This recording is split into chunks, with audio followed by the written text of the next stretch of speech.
একেবারে বসে হিজামা করানোটা ক্ষতিকর, রিস্কি হয়ে যায়, ঝুঁকিপূর্ণ হয়ে যায়।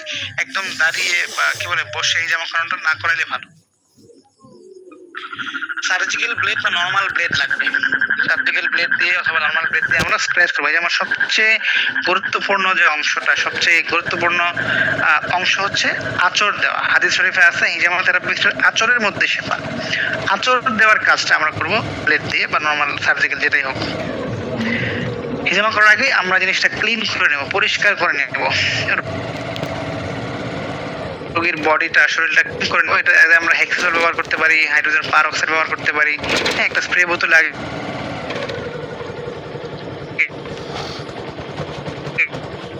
ভরে নিব আমরা, অথবা আয়োডিনটাও ইউজ করতে পারি, তুলা দিয়ে অথবা কাপ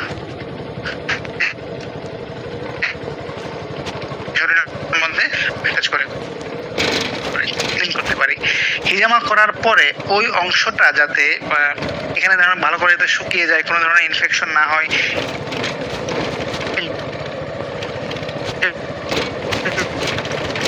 আমরা বিভিন্ন অ্যান্টিসেপটিক জিনিস ইউজ করি। সেটা লিকুইড ফর্মে হতে পারে, পাউডার ফর্মে হতে পারে, অলিভ অয়েল দিতে পারে, না একটু এক্সট্রা ভার্জিন হলো, ঠিক আছে। এখন দেখা যাচ্ছে পিঠের মধ্যে একটা ব্যক্তির আমি হিজামা করাইলাম, তার পিঠে হয়তো আমি 10টা 12টা বা 15টা কাপ বসাইলাম, সেক্ষেত্রে তার হয়তো মধু লাগাইলে হয়তো খারাপ লাগতে পারে। তার এরকম হইতে পারে যে সে একটু কি ফিল করতেছে, মানে শরীরটা আঠা আঠা হয়ে যাবে। সেক্ষেত্রে আপনি অন্যগুলো দেন, এই যে এখানে যে কোনো একটা দেন, অথবা এখান থেকে যে কোনো একটা দেন।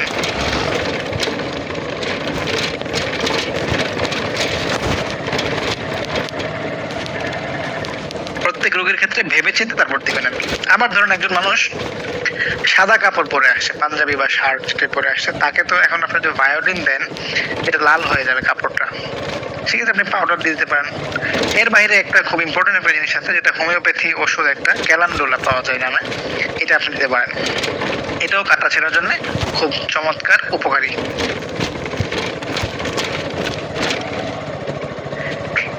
অলিভ অয়েল বা নারকেল তেল আমাদের লাগবে। কেন লাগবে? আমরা এটা দিয়ে মুভিং কাপিং করব, মুভিং কাপিং বা মাসাজ কাপিং করবো রোগীর শরীরে, বডিতে মাসাজ করা হয়। টিস্যু লাগবে, টিস্যু রক্তটা পরিষ্কার করার জন্য, ক্লিন করার জন্য, অথবা আপনার হাত মোছার জন্য, বিভিন্ন ইকুইপমেন্ট মোছার জন্য আমাদের এই জিনিসগুলো লাগবে। টিস্যু লাগবে। ডাস্টবিন, ডাস্টবিনে আমরা আমাদের যেই জিনিসগুলো মানে তৈরি হবে, রক্ত বের হবে, তো এই টিস্যুগুলো তো ফেলতে হবে, আলাদা আলাদা ডাস্টবিন আমরা ইউজ করতে পারি। ট্রলি, সবগুলো জিনিস একসাথে মানে বহন করার জন্য, দেখা যাচ্ছে রোগীর মাথার কাছে কাজ করতেছি, আবার পায়ের দিকে কাজ করতেছি, তো এটা নেওয়ার জন্য আলাদা ট্রলি ব্যবহার করলে সবচেয়ে ভালো। এই যে আমার সবগুলো জিনিস এই ট্রলির মধ্যে নিয়ে নিলাম আমরা। এবং আপনার চেম্বারে আপনি ক্যাবিনেটের মতো, আলমারির মতো জিনিস রাখবেন, যেখানে এই জিনিসগুলো আপনি রাখতে পারেন। কারণ সব তো আমি বের করে রাখবো না, টেবিলে রাখবো না, একটা আলমারির মতো থাকলে আমরা সহজে কাজ করতে পারি। সবসময় মাথায় রাখতে হবে, একজন চিকিৎসকের অনেক বড় গুণ বা সবচেয়ে বড় গুণ হচ্ছে রোগীর প্রতি আন্তরিকতা, সহমর্মিতা। রোগীর প্রতি যদি আন্তরিকতা না থাকে তাহলে একজন চিকিৎসক ভালো করে চিকিৎসা করতে পারবে না। সে হয়তো কাপ রিউজ করে ফেলবে, রোগীর প্রতি কোনো ধরনের যত্ন নেবে না। এই জন্য আমাদের এটা মাথায় রাখতে হবে, রোগীর প্রতি আমাদের আন্তরিক থাকতে হবে, যাতে করে খুব ভালোভাবে আমি হিজামা করতে পারি। আমি আমার পরিবারের সদস্যদেরকে একটা হিজামার চেম্বারে হিজামা করানোর জন্য নিয়ে গেলে যে পরিমাণ আন্তরিকতা, সহমর্মিতা আশা করতাম, রোগীরাও কিন্তু এতটাই আশা করে। এই জন্য আন্তরিকভাবে রোগীর সাথে কথা বলা, বিহেভ করা, ঠিক আছে। তো এটা ছিল হিজামার জন্য যা যা জিনিস লাগে এটার আলোচনা। Recording stopped.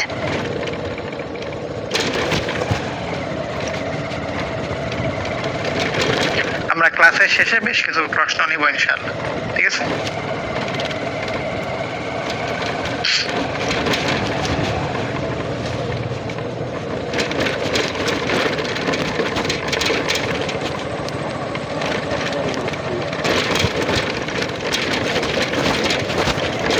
কোমর ব্যথার বিষয়টা যদি আমরা দেখি, যে কোমর ব্যথাতে আসলে এটা এমন একটা ব্যথা, এমন একটা প্রবলেম, যেটা অলমোস্ট প্রায় প্রত্যেকটা মানুষ এটা অভিজ্ঞতা পায়, কোমর ব্যথা। Recording in progress. এমন একটা রোগ, এমন একটা সমস্যা যেটা অনেক মানুষেরই হয়। এখন আমাদের শারীরিক পরিশ্রম কম, আমাদের বসে থাকতে হয় অনেক, হ্যাঁ, বসের পজিশনের ভুলের কারণে বিভিন্ন ক্ষেত্রে আমাদের কোমর ব্যথা হয়, এটা অনেকেরই প্রবলেম। এখন এই যে কোনো রোগের ক্ষেত্রে আমাকে কারণ খুঁজে বের করতে হবে যে রোগটা কেন হয়, এই রোগটা কেন হইলো। কারণ যদি আমি খুঁজে বের করতে না পারি তাহলে সঠিকভাবে চিকিৎসাটা ব্যাহত হতে পারে। এই কারণের উপর যদি আমি কাজ করি তাহলে সঠিক চিকিৎসা অনেকটাই সম্ভব হবে, সহজ হয়ে যাবে।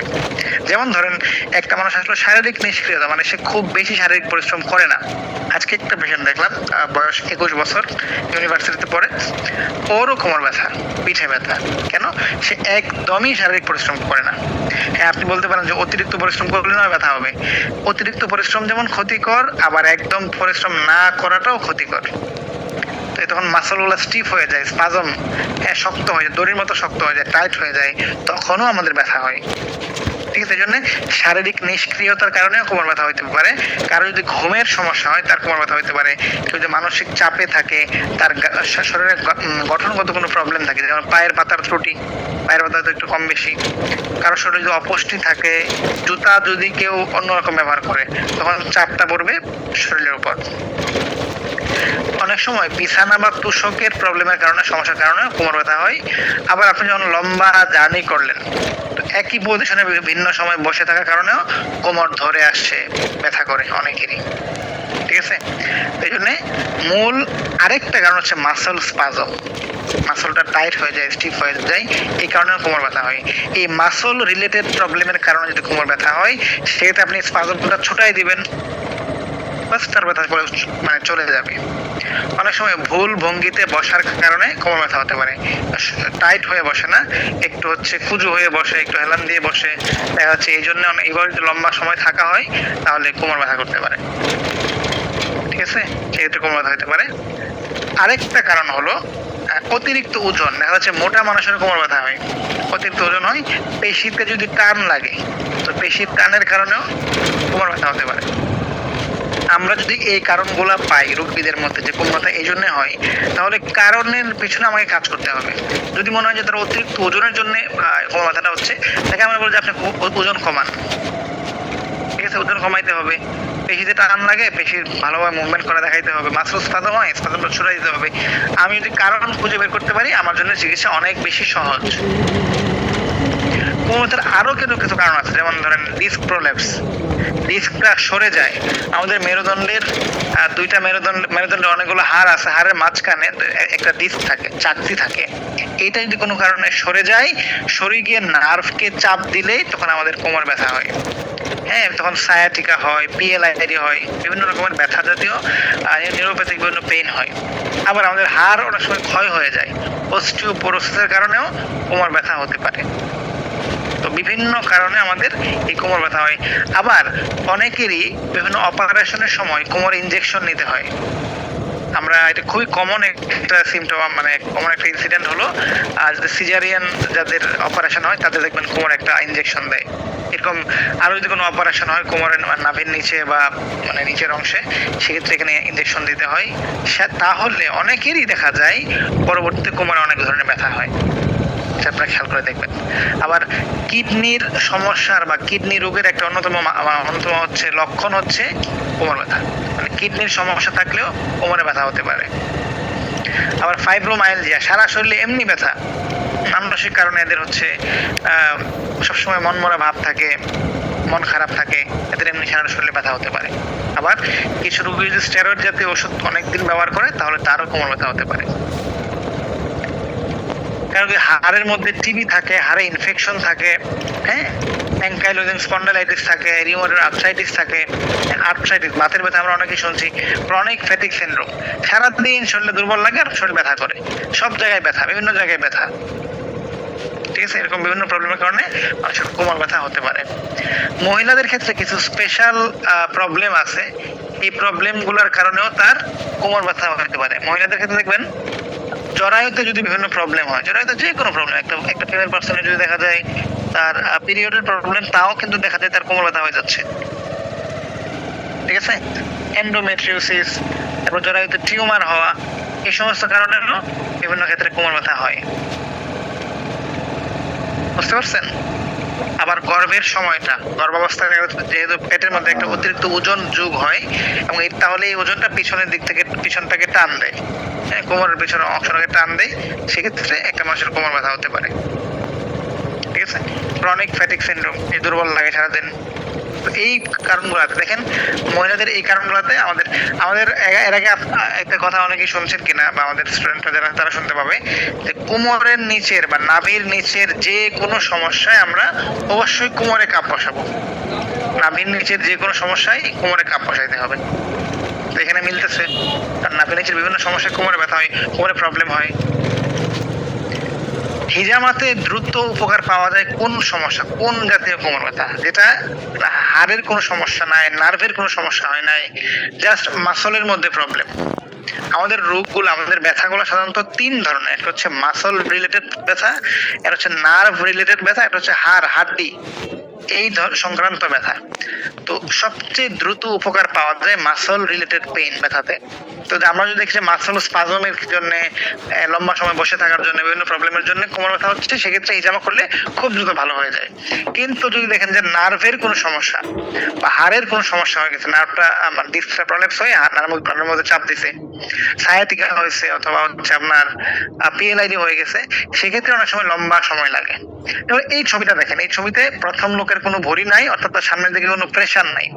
শেষের লোকের ভরি আছে, ভরি থাকার কারণে সে হাঁটতেছে একটু উঁচু হয়ে হাঁটলে আমাদের ঘাড়ের যে স্বাভাবিক একটা পশ্চার ছিল, এটা আরো ঝুঁকে গেল, কোমরটাও ঝুঁকে গেল। দেখবেন আপনারা গ্রামাঞ্চলে যাদের বাসা, গাভী আছে না, গাভী যখন বাছুর হয়, গাভীর পেটে যখন বাচ্চা থাকে, গাভীর ওই যে পিঠের দিকে একটু কুঁজু হয়ে যায়, পেটের দিকে একটু কুঁজু হয়ে যায়, দেখবেন, কারণ অনেক চাপ পড়ছে, অনেক টান পড়ছে। এইখানে যদি আপনি দেখেন, পেটের দিকে অনেক টান পড়ার কারণে কোমরের দিকটা একটু কুঁজু, একটু নিচু হয়ে গেছে। স্বাভাবিক যে আমাদের বাঁক আছে কার্ভ, তার চেয়ে বেশি বেঁকে যাচ্ছে, তার চেয়ে বেশি বাঁকলেও সমস্যা, আবার সোজা হয়ে গেলেও সমস্যা। হ্যাঁ, এই জন্য আমরা যেটা চেষ্টা করবো, মাসল রিলেটেড প্রবলেম হলে আমরা পায়ের cupping, moving cupping, dry cupping বা মাসাজ কাপিং করে দিলেও অনেক সময় ভালো হয়ে যায়, অথবা যারা আমরা হিজামা করতে পারি দ্রুত উপকার পাবো।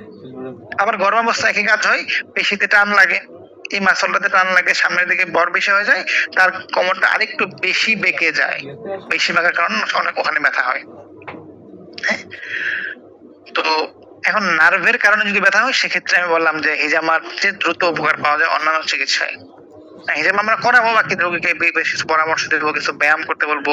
হ্যাঁ, কিছু জটিল ক্ষেত্র যেমন ডিস্কের প্রবলেম হইলে আমাদের এই কোমর ব্যথাটা সাধারণত লম্বা সময় লাগে যেতে, অনেক সময় শুধু হিজামাতে হয় না, সাথে অন্যান্য কিছু চিকিৎসা লাগে। আমাদের যেটা স্পাইনালে, আমাদের সম্পূর্ণ হচ্ছে মেরুদণ্ডের মাঝখানে থাকে একটা ডিস্ক বা চাকতি, যাতে হাড্ডিগুলো চক্কর না খায়। আর পেছন দিকে আমাদের এই যে ক্যানেল দিয়ে নামে স্পাইনাল কর্ড, এই যে এটা হচ্ছে স্পাইনাল কর্ড নামলো। এখন স্পাইনাল কর্ড এই যে ভিতর দিকে নামতেছে, এখন এই ডিস্ক যদি কোনো কারণে সরে গিয়ে পিছন দিকে সরে যায়, তাহলে নার্ভকে চাপ দেবে। এটা হচ্ছে ডিস্ক, আর এই যে সাদা জায়গাটা এদিক দিয়ে নামছে স্পাইনাল কর্ড। এখন ডিস্ক যদি নিজের জায়গা থেকে সরে গিয়ে স্পাইনাল কর্ডে আঘাত করে, তাহলে নার্ভের প্রবলেম হয়। অথবা ডিস্ক যদি পাশাপাশি গিয়ে চাপ দেয় সাইডের কোনো নার্ভকে, সেটাও প্রবলেম। এই দেখেন, দুই পাশে আমাদের নার্ভ বের হয়, দুই পাশে বিভিন্ন নার্ভ বের হয়েছে, বিভিন্ন অর্গানে, বিভিন্ন এরিয়াতে, নির্দিষ্ট এরিয়ায়। তো সেক্ষেত্রে এখন এই যে এটা হচ্ছে ডিস্ক যদি পিছনের দিকে সরে আসে তাও প্রবলেম, এক পাশে কিছুটা সরে যায় তাও প্রবলেম। এক পাশে সরে গেলে এখানে যে আমাদের বিভিন্ন সাইডে নার্ভ বের হয়েছে বডিতে, এই নার্ভকে চাপ দিবে, কারণ এখানেও ব্যথা হবে, রেডিকুলোপ্যাথি। আর একদম পিছনের দিকে চাপ দেওয়া বলে মাইলোপ্যাথি। আবার এই যে ডিস্কের প্রবলেম হয়, ডিস্কের নিজস্ব প্রবলেম হতে ডিস্ক মানে প্রলেপস চাপ দিচ্ছে, আবার ডিস্কের নিজের প্রবলেম হতে পারে, ডিস্ক পাতলা হয়ে যেতে পারে। এখন ডিস্ক পিছন দিকে চাপ দিচ্ছে না পাশের দিকে চাপ দিচ্ছে, এইটা একটা ইম্পর্টেন্ট প্রশ্ন। যদি পিছন দিকে চাপ দেয় তাহলে ব্যথাটা এই এরিয়াতেই থাকবে, অনেক তীব্র হবে। আর যদি এক পাশে চাপ দেয়, তাহলে মানে এক পাশে চাপ দিলে এই পাশে যে নার্ভটা গেছে, এই যে অর্গানে নার্ভ গেছে, এই অর্গানে সমস্যা হবে। যেমন সায়াটিকা নার্ভের ক্ষেত্রে পায়ের দিকে সমস্যা হয়, কারণ এটা পায়ের দিকে নার্ভের ব্যথা গেছে। এই দেখেন হার্নিয়েটেড ডিস্ক, মানে ক্ষয়প্রাপ্ত ডিস্ক। ঠিক আছে, আমরা যেটা করবো, এই যে পিএলআইডি কি, প্রলাপস লাম্বার ইন্টারভার্টিব্রাল ডিস্ক, মেরুদণ্ডের হাড়ের সরে যাওয়া। তো মেরুদণ্ড আর বিভিন্ন কারণে ছড়তে পারে। আমরা যেটা করব, এই মেরুদণ্ড আসলে পিএলআইটা কাদের বেশি হয়? যাদের হচ্ছে মধ্যবয়স্ক, যারা হ্যাঁ পুরুষ মানুষ সবারই হয়, মহিলারা এই রোগে বেশি ভোগে থাকে। মহিলাদের কোমর যেহেতু বেশি কাজে লাগে, মহিলাদের বিভিন্ন কাজ কাম করতে সারাদিন আমরা বেশি পরিশ্রম করে না, রোগ প্রতিরোধ ক্ষমতা কম, এর মহিলাদের এই প্রবলেমটা বেশি হতে পারে। আবার ওজন বেড়ে গেলেও এটা হতে পারে, ঠিক আছে? তো এখন আমরা আসলে হিজামা এখানে বিভিন্ন জিনিস চিকিৎসা করতে পারি, কারণ যে নার্ভের প্রবলেম অনেক জটিল প্রবলেম হয়ে গেছে। আকুপ্রেশার করা যায়, আকুপাংচার করা যায়, ফিজিওথেরাপি নেওয়া যায়, আবার হিজামাও করা যায়। তবে এই ক্ষেত্রে একক চিকিৎসা হিসেবে হিজামা না করে হিজামাকে অন্য চিকিৎসার সাথে সহায়তাকারী হিসেবে ট্রিট করতে পারেন। দেখা যাচ্ছে ওষুধ খাচ্ছে, হিজামা করছে, অথবা সে আকুপ্রেশার করছে বা ফিজিওথেরাপি নিচ্ছে, সাথে হিজামা করলো, ঠিক আছে? এখন ডিস্ক কোন দিকে সরছে এটা হলো প্রবলেম। ডিস্ক যদি পেছন দিকে সরে থাকে তাহলে ডিস্কের দুই পাশে কাপ বসাবেন, আর ডিস্ক যদি এক পাশে বা উভয় পাশে সরে যায় তাহলে আগে ডিস্কের উপরে কাপ বসায় তারপর সাইডে কাপ বসাবেন। এই স্লাইডটা সবাই দেখেন। এইটা হচ্ছে মেরুদণ্ড। মেরুদণ্ডের মধ্যে ডিস্ক থাকে, ডিস্ক যদি ঠিক পেছন দিকে চাপ দেয় তাহলে প্রথমে দুই সাইডে কাপ বসাবো, এরপরে মাঝখানে বসাবো। অথবা ডিস্ক যদি এক পাশে চাপ দেয় তাহলে মাঝখানে কাপ বসাই দেবো আগে। যদি এক প্যারাসেন্ট অর্থাৎ এক পাশে সরে তাহলে স্পাইনের উপর আমরা কাপ বসাবো, আর উভয় দিকে হলে প্রথমে দুই পাশে এরপরে মাঝখানে কাপ বসাবো। এই যে 3 থেকে 9টা কাপ দিলে ম্যাক্সিমাম কোমর ব্যথা ভালো হয়ে যাবে। অধিকাংশ কোমর ব্যথাগুলো এই 9টা কাপে সাধারণত ভালো হয়ে যায়, ঠিক আছে? এখন ধরেন কারো কোমরেও ব্যথা এক পাশে নেমে গেছে, এটা আপনারা প্রচুর পাবেন এই রোগীগুলা, যে কথা কোমর ব্যথা ছিল এখন এক পাশে নেমে গেছে, তারা জায়গায় স্থান পরিবর্তন করে বা তারা মনে হচ্ছে দৌড়ায়, অনেক ব্যথা করে, ঝিনঝিন করে, অবশ লাগে, এরকম বিভিন্ন কমপ্লেন রোগীরা করতে পারে। সেক্ষেত্রে আপনি কোমরের 9টা কাপ তো দিলেন, পাশাপাশি আক্রান্ত এরিয়াতে 15টা কাপ দেবেন। যেটা নিতম্বের উপরে, রানের মধ্যে, পায়ের মধ্যে যদি দিতে হয়, এই পুরা এরিয়াটাতে কাপ বসাবেন। কোমর তো দেওয়া লাগবে, প্লাস ব্যথাটা যেই যেই এরিয়া দিয়ে গেছে এই এরিয়াতে আপনি কাপ বসাবেন, ঠিক আছে? তো কোমর ব্যথার বিষয়টা সবাই ক্লিয়ার কিনা? Recording stopped. আর কোমর ব্যথা নিয়ে কারো কোনো প্রশ্ন থাকলে হাত তুলতে পারেন, প্রশ্ন করার সুযোগ দিচ্ছি। কোমর ব্যথা নিয়ে কারো কোনো প্রশ্ন? কত নিয়েছিলাম খাতায় লেখা ছিল, আপনার আব্বা কবে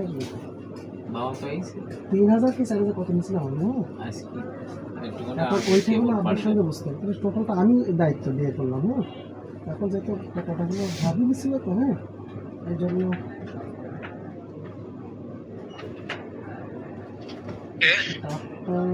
আর কেউ যাদের নাম নাই, মোবাইলের নামে যাদের নাম, তাদেরকে কোনো ধরনের প্রশ্ন উত্তর আমি দিব না আর কি, তাদেরকে হচ্ছে অডিওতে সুযোগ দেব না। আপনারা আগে হচ্ছে নামটা এডিট করে দিতে পারেন, ঠিক আছে? জি, আল আমিন, প্রশ্নটাকে একটু বলেন, আনমিউট করে বলেন। জি, ওই যে আপনার কোমরের মেরুদণ্ড বরাবর আপনি 3টা পয়েন্ট দেখাইছেন দেওয়া যাবে, তো কিন্তু অনেক হিজামা বিশারদরা দেখছি বলেন যে মেরুদণ্ড বরাবর মানে শুধু একটা মধ্যে শুধু একটা দেওয়া যায়, নিচে এর উপরে নাকি দেওয়া যায় না, ঝুঁকি আছে। তো এই ব্যাপারে এই ঝুঁকিটা কি? আপনার না বিস্তারিত বলেন না, বলছেন ঝুঁকি আছে, এইদিকে না দেওয়া ভালো, দুই পাশে দিলেই উপকার হয়ে যাবে। হয়ে যাওয়া আর হচ্ছে হওয়া সম্ভাবনা, একটা হচ্ছে যে না ভালো। যদি ঝুঁকি থাকে তাহলে ঝুঁকি পুরা মেরুদণ্ডেই হবে, আলাদা করে তো ঝুঁকি হওয়ার কথা না, পুরা এরিয়া আমরা দিতে পারবো, কোনো সমস্যা নেই। বাকি সাকশন কম দেওয়া, এত বেশি সাকশন না দেওয়া, আবার অনেক সময় এখানে অনেকে টাইট চামড়া থাকে, মাসলটা টাইট থাকে, এখানে এত বড় খাপ না দেওয়া, তাহলে এক সাইডে ঝুঁকে যায়। আবার যদি কারো ডিস্কের সমস্যা অনেক বেশি পরিমাণে হয়ে থাকে, যেমন বলো আমার জেল বের হয়ে গেছে, ডাক্তার বলছে জেল, মানে রোগী তো এভাবে বোঝে না, রোগী বলবে যে জেল বের হয়ে গেছে, এই রোগীদেরকে এখানে যেমন না করানোই ভালো, এদেরকে আপনি সাইডে কাপ বসান। যাদের মেরুদণ্ড বরাবর ডিস্কের কোনো প্রবলেম হয়ে গেছে এদেরকে যে উপরে কাপ না বসান, এদেরকে সাইডে বসান। তবে এই ধরনের জটিল রোগীগুলাকে সাধারণত শুধু হিজামা করলে তেমন একটা উপকার পাওয়া যায় না, সাথে অন্যান্য চিকিৎসাও করতে হয়। ঠিক আছে। জুবাইর আনমিউট হয়ে বলতে হবে।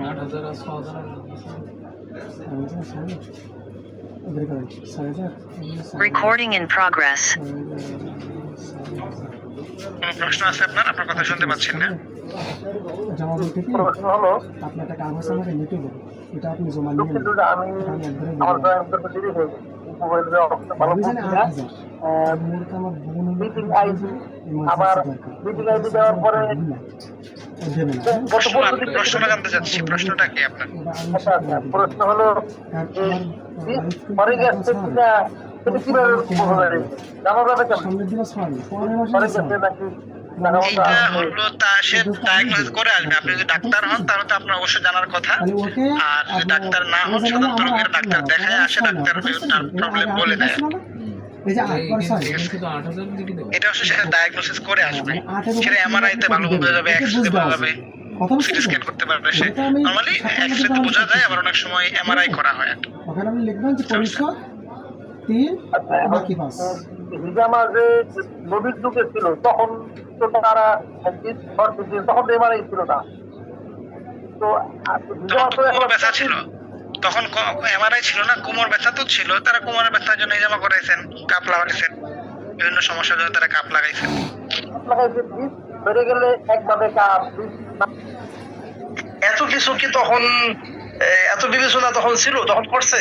তখন তো এত রোগও ছিল না। তখন তো আপনি যদি এখন তর্ক করতে চান যে এইদিকে ওইদিকে এটা প্রমাণ কি, ডিস্কে দিলে এখানে প্রমাণ কি, সায়েন্টিফিক যে রিসার্চ, হ্যাঁ সায়েন্টিফিক রিসার্চ অনুযায়ী বলা হয় যে আমরা যদি এখানে ডিস্কটা সাইডে চলে আসছে, আমরা যদি এখানেই আমরা চাপ দিই তাহলে এটার উপর আঘাত যাবে। এখন এক সাইডে যেহেতু আসছে, আমি মাঝে দিয়ে একে টেনে একে নিজের অবস্থানে নিয়ে আসি।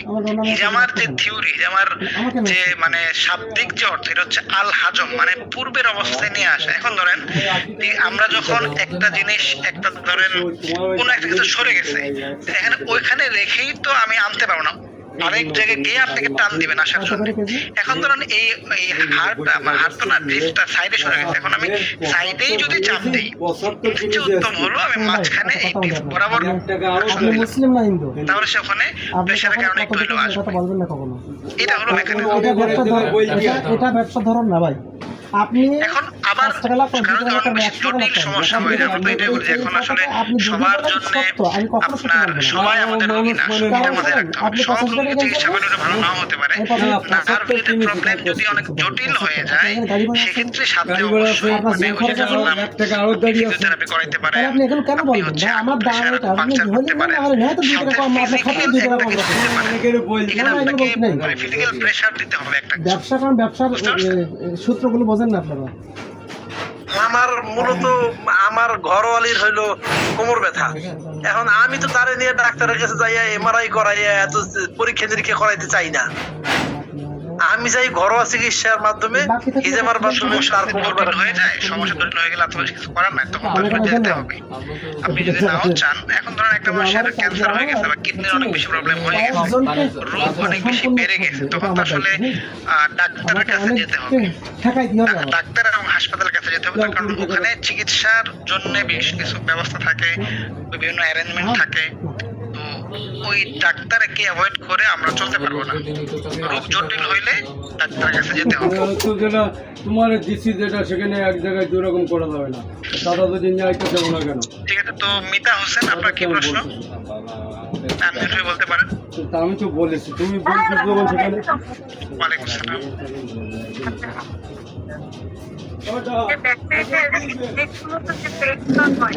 কথাটা ক্লিয়ার না, একটু ক্লিয়ার করে বলেন, কথাটা শোনা যাচ্ছে না।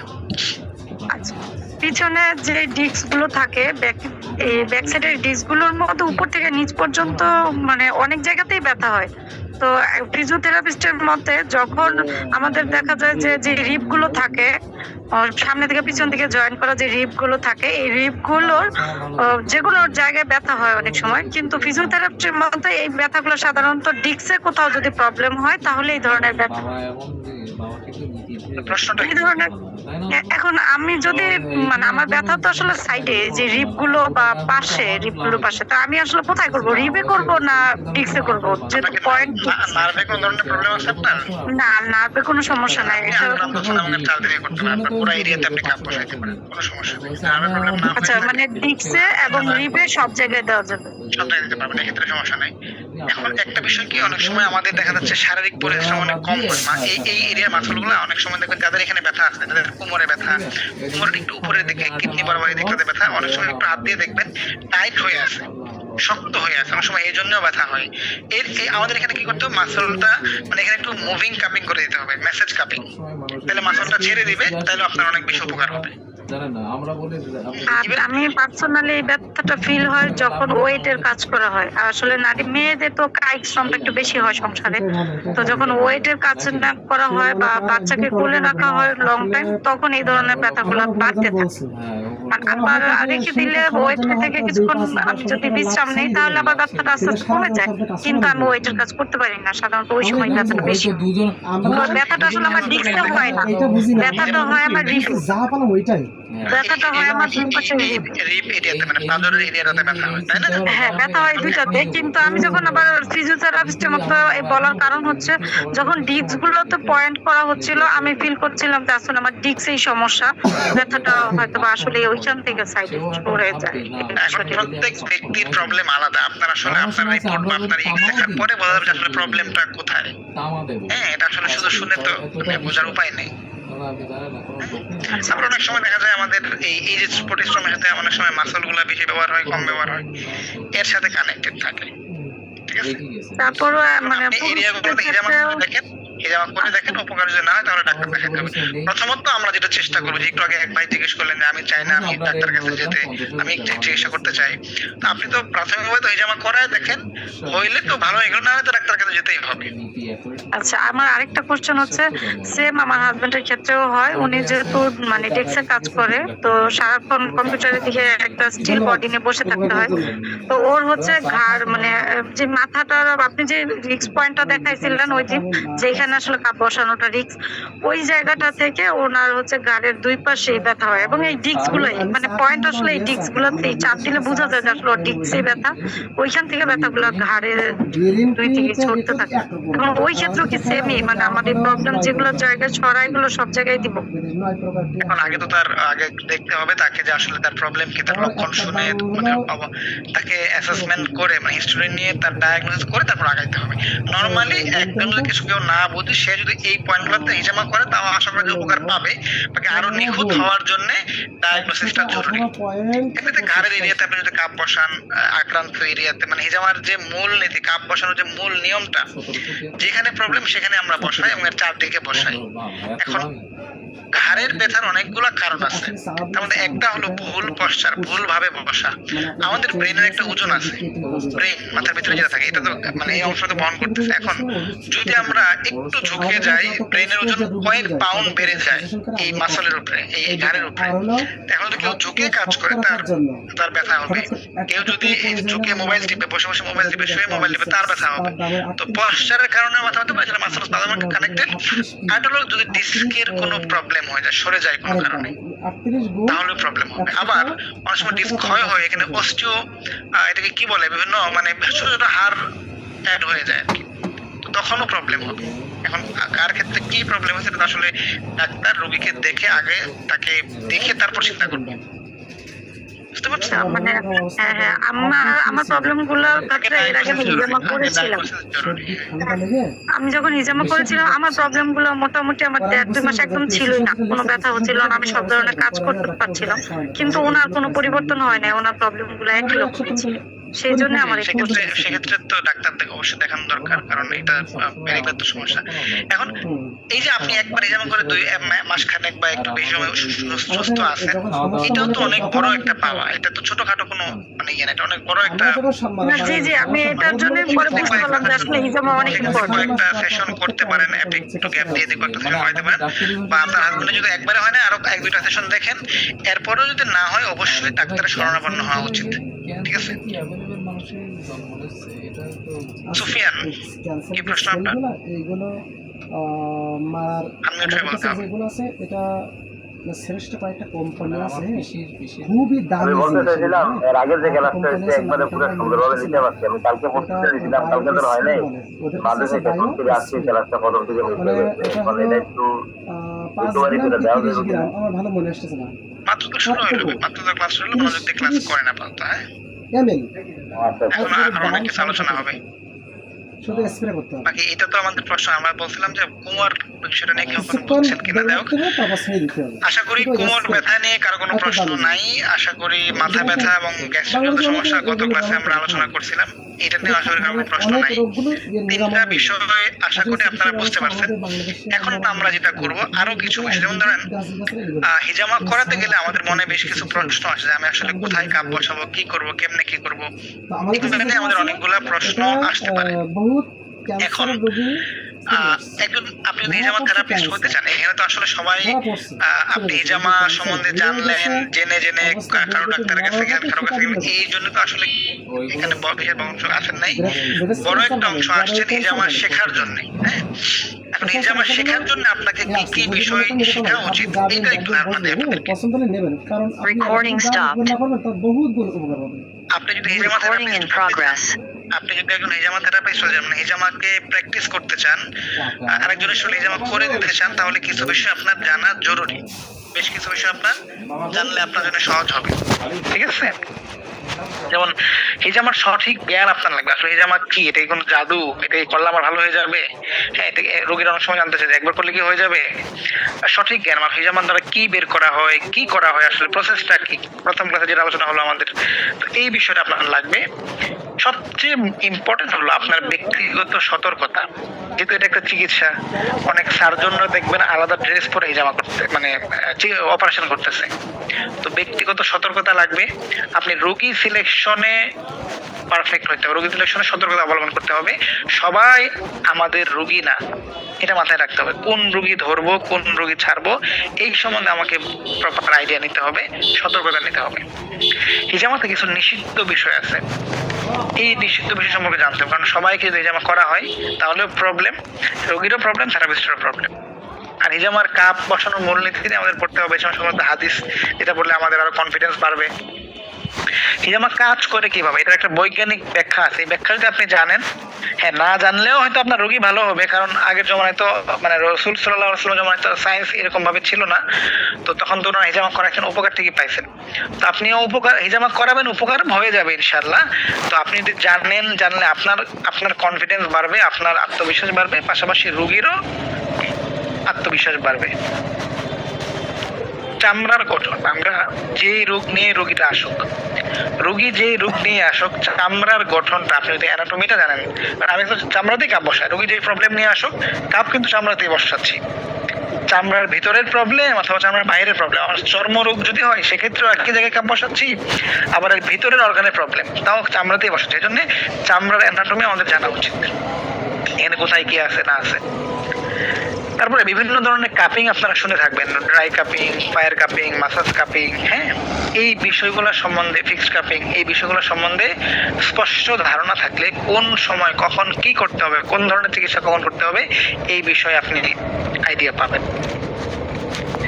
তারপরে শুধু হিজামা করলে যে অনেক সময় হয়ে যায় তা না, একটা আপনার আরো কিছু বিষয় হিজামার সাথে জড়িত আছে, ক্ষেত্র বিশেষে। কিছু কিছু ক্ষেত্রে সাথে যদি রোগী ডায়েটটা মেনটেন করে, লাইফস্টাইলটা সুন্দর হয়, যেমন ধরুন ঘুমের কথাটা চিন্তা করলাম, এই যে মাথা ব্যথার ক্লাসে আমরা লাস্ট ক্লাসে আলোচনা করছি, সে সারাদিন ঘুমায়, সারা রাত জাগে, তার ঘুমের সার্কেলটাই ঠিক নাই, সেক্ষেত্রে তার তো প্রবলেম হবে, মানে হিজামা করে সে উপকার পাওয়ার সম্ভাবনা অনেক দেরি হবে বা অনেক সময় কম পায় উপকার।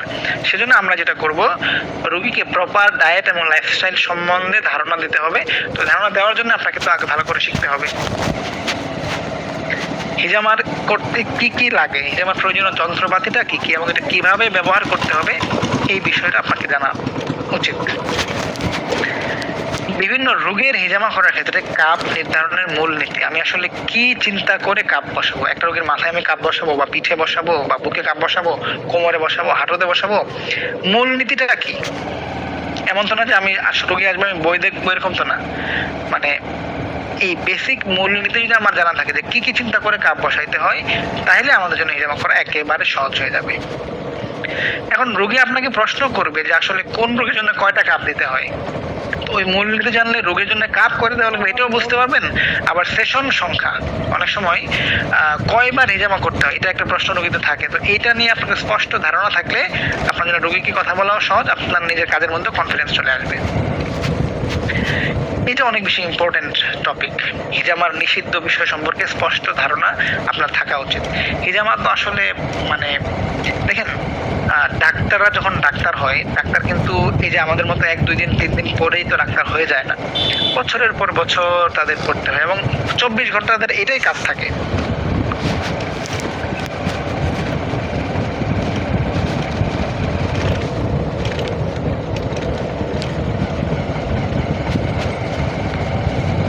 এমন না যে সে অন্য একটা পেশায় আছে, এই পেশার পাশাপাশি ডাক্তারি করতেছে, এরকম না।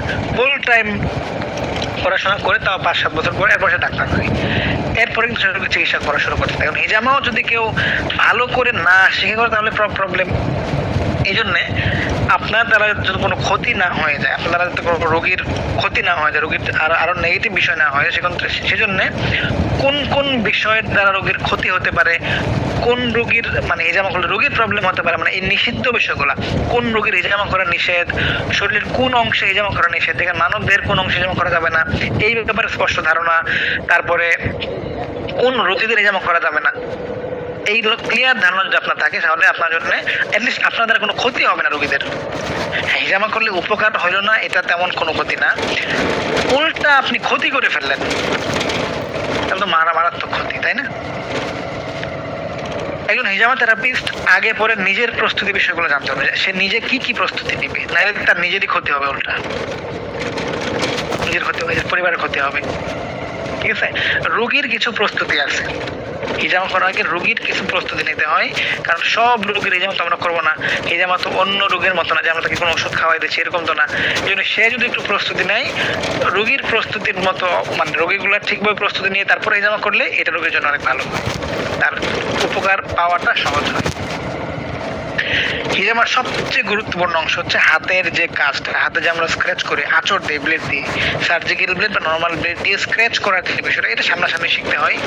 এইটা হলো সবচেয়ে ইম্পর্ট্যান্ট, এই স্ক্র্যাচ করার দক্ষতাটা ইম্পর্ট্যান্ট, এইটা আপনাকে অবশ্যই শিখতে হবে। এটা ছাড়া হিজামা না, এটা ছাড়া যত কিছু শিখতেছেন এটা আপনার মাথায় থাকবে, হাতের কাজ আপনাকে হাতেই করতে হবে। কিছু অপ্রত্যাশিত বিষয় আছে হিজামা চলাকালীন, আপনি হিজামা রোগীর করতেছেন, কিছু অপ্রত্যাশিত বিষয় চলে আসছে, রোগী অজ্ঞান হয়ে যেতে পারে হঠাৎ করে, রোগীর শরীরে ফুসকা পড়তে পারে, রোগীর রক্ত কম আসতে পারে, আবার রোগীর শরীরে জিন চলে আসতে পারে। এখন কি করলে এই অপ্রত্যাশিত বিষয়গুলো ঘটবে না এটা আপনাকে জানতে হবে। এই অপ্রত্যাশিত বিষয় যদি ঘটে যায় তাহলে এটাকে কিভাবে ম্যানেজ করতে হবে এইটা আপনার জানা লাগবে, তাহলে আপনি কনফিডেন্সের সাথে ভালোভাবে হিজামা করতে পারবেন। তারপরে বেসিক কিছু বিষয়, সিম্পল কিছু বিষয়, রোগীর বয়স, কোন বয়সের রোগীদেরকে হিজামা করবেন, কোন দিন, কোন বার, কোন তারিখে হিজামা করা উত্তম, এই বিষয়গুলো আপনি জানতে হবে। এরপরে ইম্পর্টেন্ট হলো মানবদেহের ভাইটাল অর্গান সম্বন্ধে স্পষ্ট ধারণা। আমরা আজকে একটু দেখাবো আপনাদেরকে, যে ধরুন আমি একটা অর্গানে কাপ বসাবো, একটা অর্গানে হিজামা করবো, এই অর্গানের সাথে হিজামার কি কানেকশন, এই অর্গানের সাথে রোগের কি কানেকশন, কোন রোগের জন্য এই অর্গানে হিজামা করাবো, অথবা এই অর্গানের যদি কোনো অর্গান মানে অঙ্গ প্রত্যঙ্গ, ছোট আমাদের ছোট অনেকগুলো অঙ্গ প্রত্যঙ্গ আছে, heart, lungs, kidney, liver, stomach, স্প্লিন, pancreas, বিভিন্ন অর্গান আছে, এই অর্গানগুলার কোনটার সমস্যার কারণে কি রোগ হয়। যেমন ধরেন আমাদের যত অর্গান আছে, আমাদের কিডনি একটা নির্দিষ্ট অনেকগুলা কাজ করে, হার্ট অনেকগুলা কাজ করে, লাংস অনেকগুলা কাজ করে, স্টোমাক, লিভার, সবাই বিভিন্ন কাজ করে। তারা যদি কোনো একটা কাজের মধ্যে বা কোনো একটা অর্গান যদি একটু অসুস্থতার লক্ষণটা বডির একটা রোগ দিয়ে প্রকাশ পায়, যেমন ধরেন একটা মানুষের শ্বাসকষ্ট একটা রোগ, একটা লক্ষণ, তার মানে বোঝাচ্ছে তার লাংস ঠিকভাবে কাজ করতেছে না। একটা মানুষের রক্তের মধ্যে ক্রিয়েটিনিনের পরিমাণ বেড়ে গেছে বা শরীরে পানি চলে আসছে, তো বোঝা যাচ্ছে ক্রিয়েটিনিনটা বডি থেকে বের করার কাজ যে অর্গানের ছিল সে ঠিকভাবে কাজ করতেছে না। পানিটা ব্লাড থেকে আলাদা করার যে অর্গানের কাজ ছিল এটা অন্য সে অর্গানটা ঠিকভাবে কাজ করতে পারতেছে না। বা একটা মানুষের হজম ঠিকভাবে হচ্ছে না, তার মানে কি বদ হজম হচ্ছে একটা মানুষের। এর মানে এটা বোঝা যাচ্ছে যে হজমটা ঠিকভাবে করার ক্ষেত্রে যে যে অর্গানগুলো কাজ করে ওই অর্গানগুলো কাজ করতেছে না, পুরোপুরি কাজ করতে পারতেছে না। এখন আপনার কাজ কি, এই রোগের সাথে কোন অর্গানের কানেকশন, যেই রোগ নিয়ে রোগীটা আসলো এই রোগটা না হওয়ার জন্য কোন কোন অর্গান কাজ করতো ওই অর্গানটাকে অ্যাক্টিভেট করতে হবে, ওই অর্গান উপরে হিজামা করে দিতে হবে। বুঝতে পারছেন? এই জন্যে কোন রোগের সাথে কোন অর্গানের কানেকশন এটা আপনাকে জানতে হবে, যেটা আমরা আমাদের বেসিক হিজামা ট্রেনিং গুলোতে বা আমাদের হিজামা ট্রেনিং ব্যাচগুলোতে আমরা এটা বেশ ভালোভাবে পড়াই।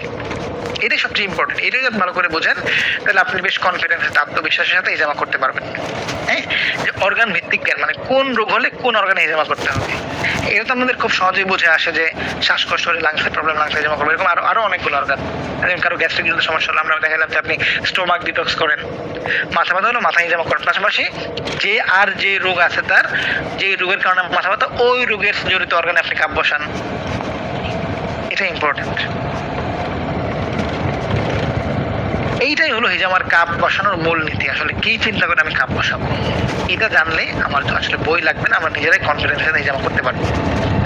এর বাইরে আরো অনেক ছোট বড় কিছু বিষয়, যেমন সুন্নত পয়েন্ট, রাসূল সাল্লাল্লাহু আলাইহি ওয়াসাল্লাম কোন কোন পয়েন্টে হিজামা করাইছেন, ডিটক্সিফিকেশন পয়েন্ট, কোন কোন অর্গানে কাপ বসাইলে বডিটা পুরাটা ডিটক্স হবে। অনেক রোগী বলে না আমি ফুল বডি হিজামা করতে চাই, পুরা শরীরে টক্সিন বের করতে চাই, মানে রোগীর ভাষায় রোগীর এভাবে বলে আর কি। এখন আপনি তো তার একদম চালনি দিয়ে চালার মতো পুরা বডিটাকে তো আপনি মানে হিজামা কাপ বসাবেন না, নির্দিষ্ট কয়েকটা পয়েন্টে কাপ বসানো হয়ে যাচ্ছে। সেক্ষেত্রে কোন অংশতে বা কোন এরিয়াতে কোন অর্গানে আপনি কাপ বসাবেন এটা জানাটা জরুরি। প্লাস রোগীর হিস্টোরি না, কোন কোন রোগের আমি হিস্টোরি নিব, কি কি হিস্টোরি নিব, আর কি রোগীর কাউন্সিলিংটা কীভাবে করবো, কোনটা ভুলভাবে প্র্যাকটিস করা, হাইজিন মেনটেনটা কীভাবে করতে হয় যাতে রোগ জীবাণু না ছড়ায়, এটা আপনি জানতে হবে। ঠিক আছে, এই বিষয়গুলো জানাটা জরুরি। এইটা যদি আপনি ভালো করে জানেন তাহলে আপনি খুব সুন্দর করে হিজামা করতে পারবেন। Recording stopped. তো আমরা একটা অর্গান ভিত্তিক দেখি, আমরা একটা ক্লাস দেখি, সেটা হলো কিডনির বিভিন্ন প্রবলেম নিয়ে আমরা একটা ক্লাসটা দেখি। যে আসলে মানে ওই যে কিডনি বডিতে কি কি কাজ করে এর যদি আপনি দেখেন যে কিডনির কাজ কি, আসলে কিডনি আমাদের বডিতে কি কি কাজ করে এবং কিডনির প্রবলেম হলে আমাদের কোন কোন রোগ হয়, তাহলে ওই ওই রোগের ক্ষেত্রে আমি কিডনির হিজামা করবো। সিম্পল হিসাব, তাই না?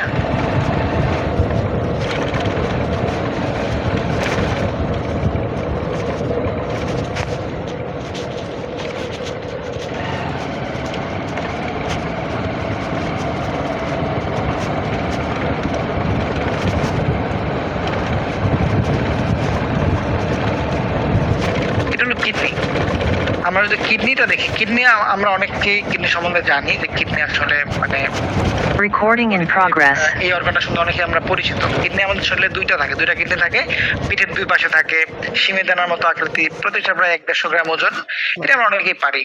এখন এই যে রিব, সবচেয়ে নিচের যে রিব, এই রিব ধরে ধরে মেরুদণ্ডে চলে যাবো, তাইলে আমরা কিডনি পেয়ে যাবো। মানে কিডনিটা পাবো কোথায়? তো এখন কিডনি যেখানে পাইলাম তার ঠিক উপরে স্কিনে কাপ বসা দিতে হবে। যে কোনো অর্গানে ধরেন প্রবলেম, যে কোনো এরিয়াতে প্রবলেম, এই এরিয়ার উপরের অংশে আমরা কাপ বসাবো। এখন কাপ বসানোর মূলনীতি যদি আমি আপনাদেরকে দেখাই, কিডনির প্রবলেম না, আমি কিডনিতে কাপ বসাবো। কিভাবে বসাবো? কিডনি যেখানে আছে, কোন কোন এরিয়াতে আছে এটা আমাকে জানতে হবে। এই এরিয়ার উপরে চামড়ায় কাপ বসাই দিব এবং এর আশপাশে কাপ বসাবো। আলটিমেটলি হিজামা করালে এখান থেকে টক্সিন দূর হচ্ছে, ব্লাডটা ডিটক্সিফাই হচ্ছে, এটাই তো কাজ। এখন তাহলে কিডনির প্রবলেমের জন্য আপনি কিডনিতে হিজামা করবেন। এখন কিডনি কোথায় আছে এটা তাহলে খুঁজে বের করতে হবে, জানতে হবে আপনাকে। তাহলে আমাদের বডিতে এরকম যে আমাদের যে মেরুদণ্ডের দুই পাশে যে রিব যায়, হ্যাঁ, সবচেয়ে নিচের যে রিব মানে পাঁজরের হাড়, সবচেয়ে নিচের পাঁজরের হাড় ধরে ধরে মেরুদণ্ডে চলে যাব, তাহলে 12 নাম্বার থোরাসিক ভার্টিব্রা পাবো, 12 নাম্বার হাড় পাবো। তো এর দুই পাশে দুটা কিডনি থাকে, বাস এর 2 পাশে 2টা কাপ বসাই দিলে কিডনি ডিটক্স হয়ে যাচ্ছে। সেটা করে 500 টাকা বাদ দাও। এইভাবে প্রত্যেকটা অর্গান আপনি এভাবে চিনতে পারেন। হ্যাঁ, তো এই যে দেখেন কোমরের একটু উপরে, কোমরের এখানে তো ফাঁকা, এই মাঝখানে তো ফাঁকা, এর একটু উপরে উঠলে এখানে একটা হাড্ডি হাতে লাগবে, সবচেয়ে নিচের যে রিপটা লাগবে, পাঁজরের হাড়, পরশুকা, হ্যাঁ, বুকের খাঁচা, ছাপনি, যেটাই বলেন, এইটা ধরে ধরে মেরুদণ্ডে চলে যাবেন। তাহলে 12 নম্বর থোরাসিক ভার্টিব্রা বলেন, এর 2 পাশে জাস্ট 2টা কাপ বসাই দেবেন, তাইলেই হয়ে যাবে, হয়ে গেল কিডনি ডিটক্স। এখন কিডনি ডিটক্স কেন করবো এটা জানার জন্য কিডনির কাজ জানতে হবে। আমার কিডনি কোন কাজগুলা করে, হ্যাঁ, কিডনি কোন কাজগুলা করে এটা আমাকে জানতে হবে। তাহলে কাজগুলা দেখি। কিডনি আমাদের শরীরে প্রথম, কিডনি আবার 2টা গ্রন্থি থাকে, গ্রন্থি নিয়ে আমরা পরে বলবো ইনশাআল্লাহ। কিডনির কাজ কি, মানে কিডনির কাজ কি এটা আমার কেন জানা দরকার, যে ওই কাজগুলার কোনো একটা ডিসফাংশন আমি যদি পাই, মানে বডিতে এই কাজগুলো চলতেছে না, তার মানে কিডনি অসুস্থ, কিডনি ঠিকভাবে কাজ করতেছে না, সেক্ষেত্রে তখন আমি কিডনি দিয়ে জমা করতে হবে আমার। এটা হলো উদ্দেশ্য আমার জানার। কিডনির প্রথম কাজ হলো কিডনি রক্তকে পরিশোধন করে। আমাদের শরীরে যে রক্তগুলো আছে, আমাদের শরীরে প্রতিনিয়ত বিভিন্ন বর্জ্য পদার্থ তৈরি হচ্ছে, এগুলো রক্তে চলে যাচ্ছে। কোষীয় বর্জ্য পদার্থ, আন্তঃকোষীয় বিভিন্ন বর্জ্য পদার্থ, কোষ বিভাজনের কারণে, বিশেষ বিভিন্ন কারণে আমাদের বডিতে অনেকগুলো টক্সিন চলে যাচ্ছে রক্তের মধ্যে। কারণ এই রক্তের মধ্যে যে টক্সিনটা যাচ্ছে, এই রক্তটাই আবার ন্যাচারালি, মানে প্রাকৃতিক ভাবে আবার ডিটক্সিফিকেশন হয়ে যাচ্ছে বিভিন্ন অর্গান দিয়ে। মানে আল্লাহ তাআলা আমাদের শরীরে এমন একটা সুন্দর ইকোসিস্টেম তৈরি করে দিচ্ছেন যে হিজামা তো দূরের কথা, ওষুধ না খেলেও কারো কোনো সমস্যা হয় না, এরকম আছে না? কারণ তার অর্গান গুলাই ঠিকভাবে কাজ করতেছে। আপনার রক্তের মধ্যে যাই হোক, কিডনি কিন্তু ওটাকে ফিল্টার করে ফেলে দিচ্ছে টক্সিন গুলাকে, অতিরিক্ত উপাদান বা ক্ষতিকর উপাদান গুলোকে কিডনি আলাদা করে ফেলে দিচ্ছে। তার মানে কারো যদি রক্তে দূষণ থাকে, রক্তে প্রবলেম থাকে, তার আমরা কিডনিতে জমা করবো কিনা বলেন? কিডনিতে প্রতিদিন দেখেন প্রায় 150 লিটার রক্ত কিডনির ভিতর দিয়ে যায়। মানুষের শরীরে 5-7 লিটার রক্ত থাকে, তাহলে প্রায় 20 থেকে 30 বার আমাদের চক্কর দেয় কিডনি দিয়ে। প্রত্যেকবার সে কিডনিটাকে, মানে রক্তগুলোকে সে ডিটক্সিফাই করতেছে, ছাকতেছে। তাহলে বারবার ছাকলে তো এটা পরিশুদ্ধ হয়ে যাবে। আমাদের রক্তের মধ্যে থাকা ইউরিয়া, ইউরিক অ্যাসিড, ক্রিয়েটিনিন, এগুলো বিভিন্ন বর্জ্য পদার্থ কিডনি ছেঁকে রক্তটাকে পরিষ্কার রাখে। এটা আরেকটা অন্যতম কাজ হলো মূত্র তৈরি করে। আমরা যে প্রস্রাব করি, এখন আমরা যে পানি খাই, পানিটা তো রক্তে চলে যায়। তো এই রক্তটাকে, মানে এই রক্ত থেকে পানিটাকে আলাদা করে রক্তের পরিমাণ নির্দিষ্ট রাখে, আর শরীরের মধ্যে পানির পরিমাণ নির্দিষ্ট রাখে কিডনি।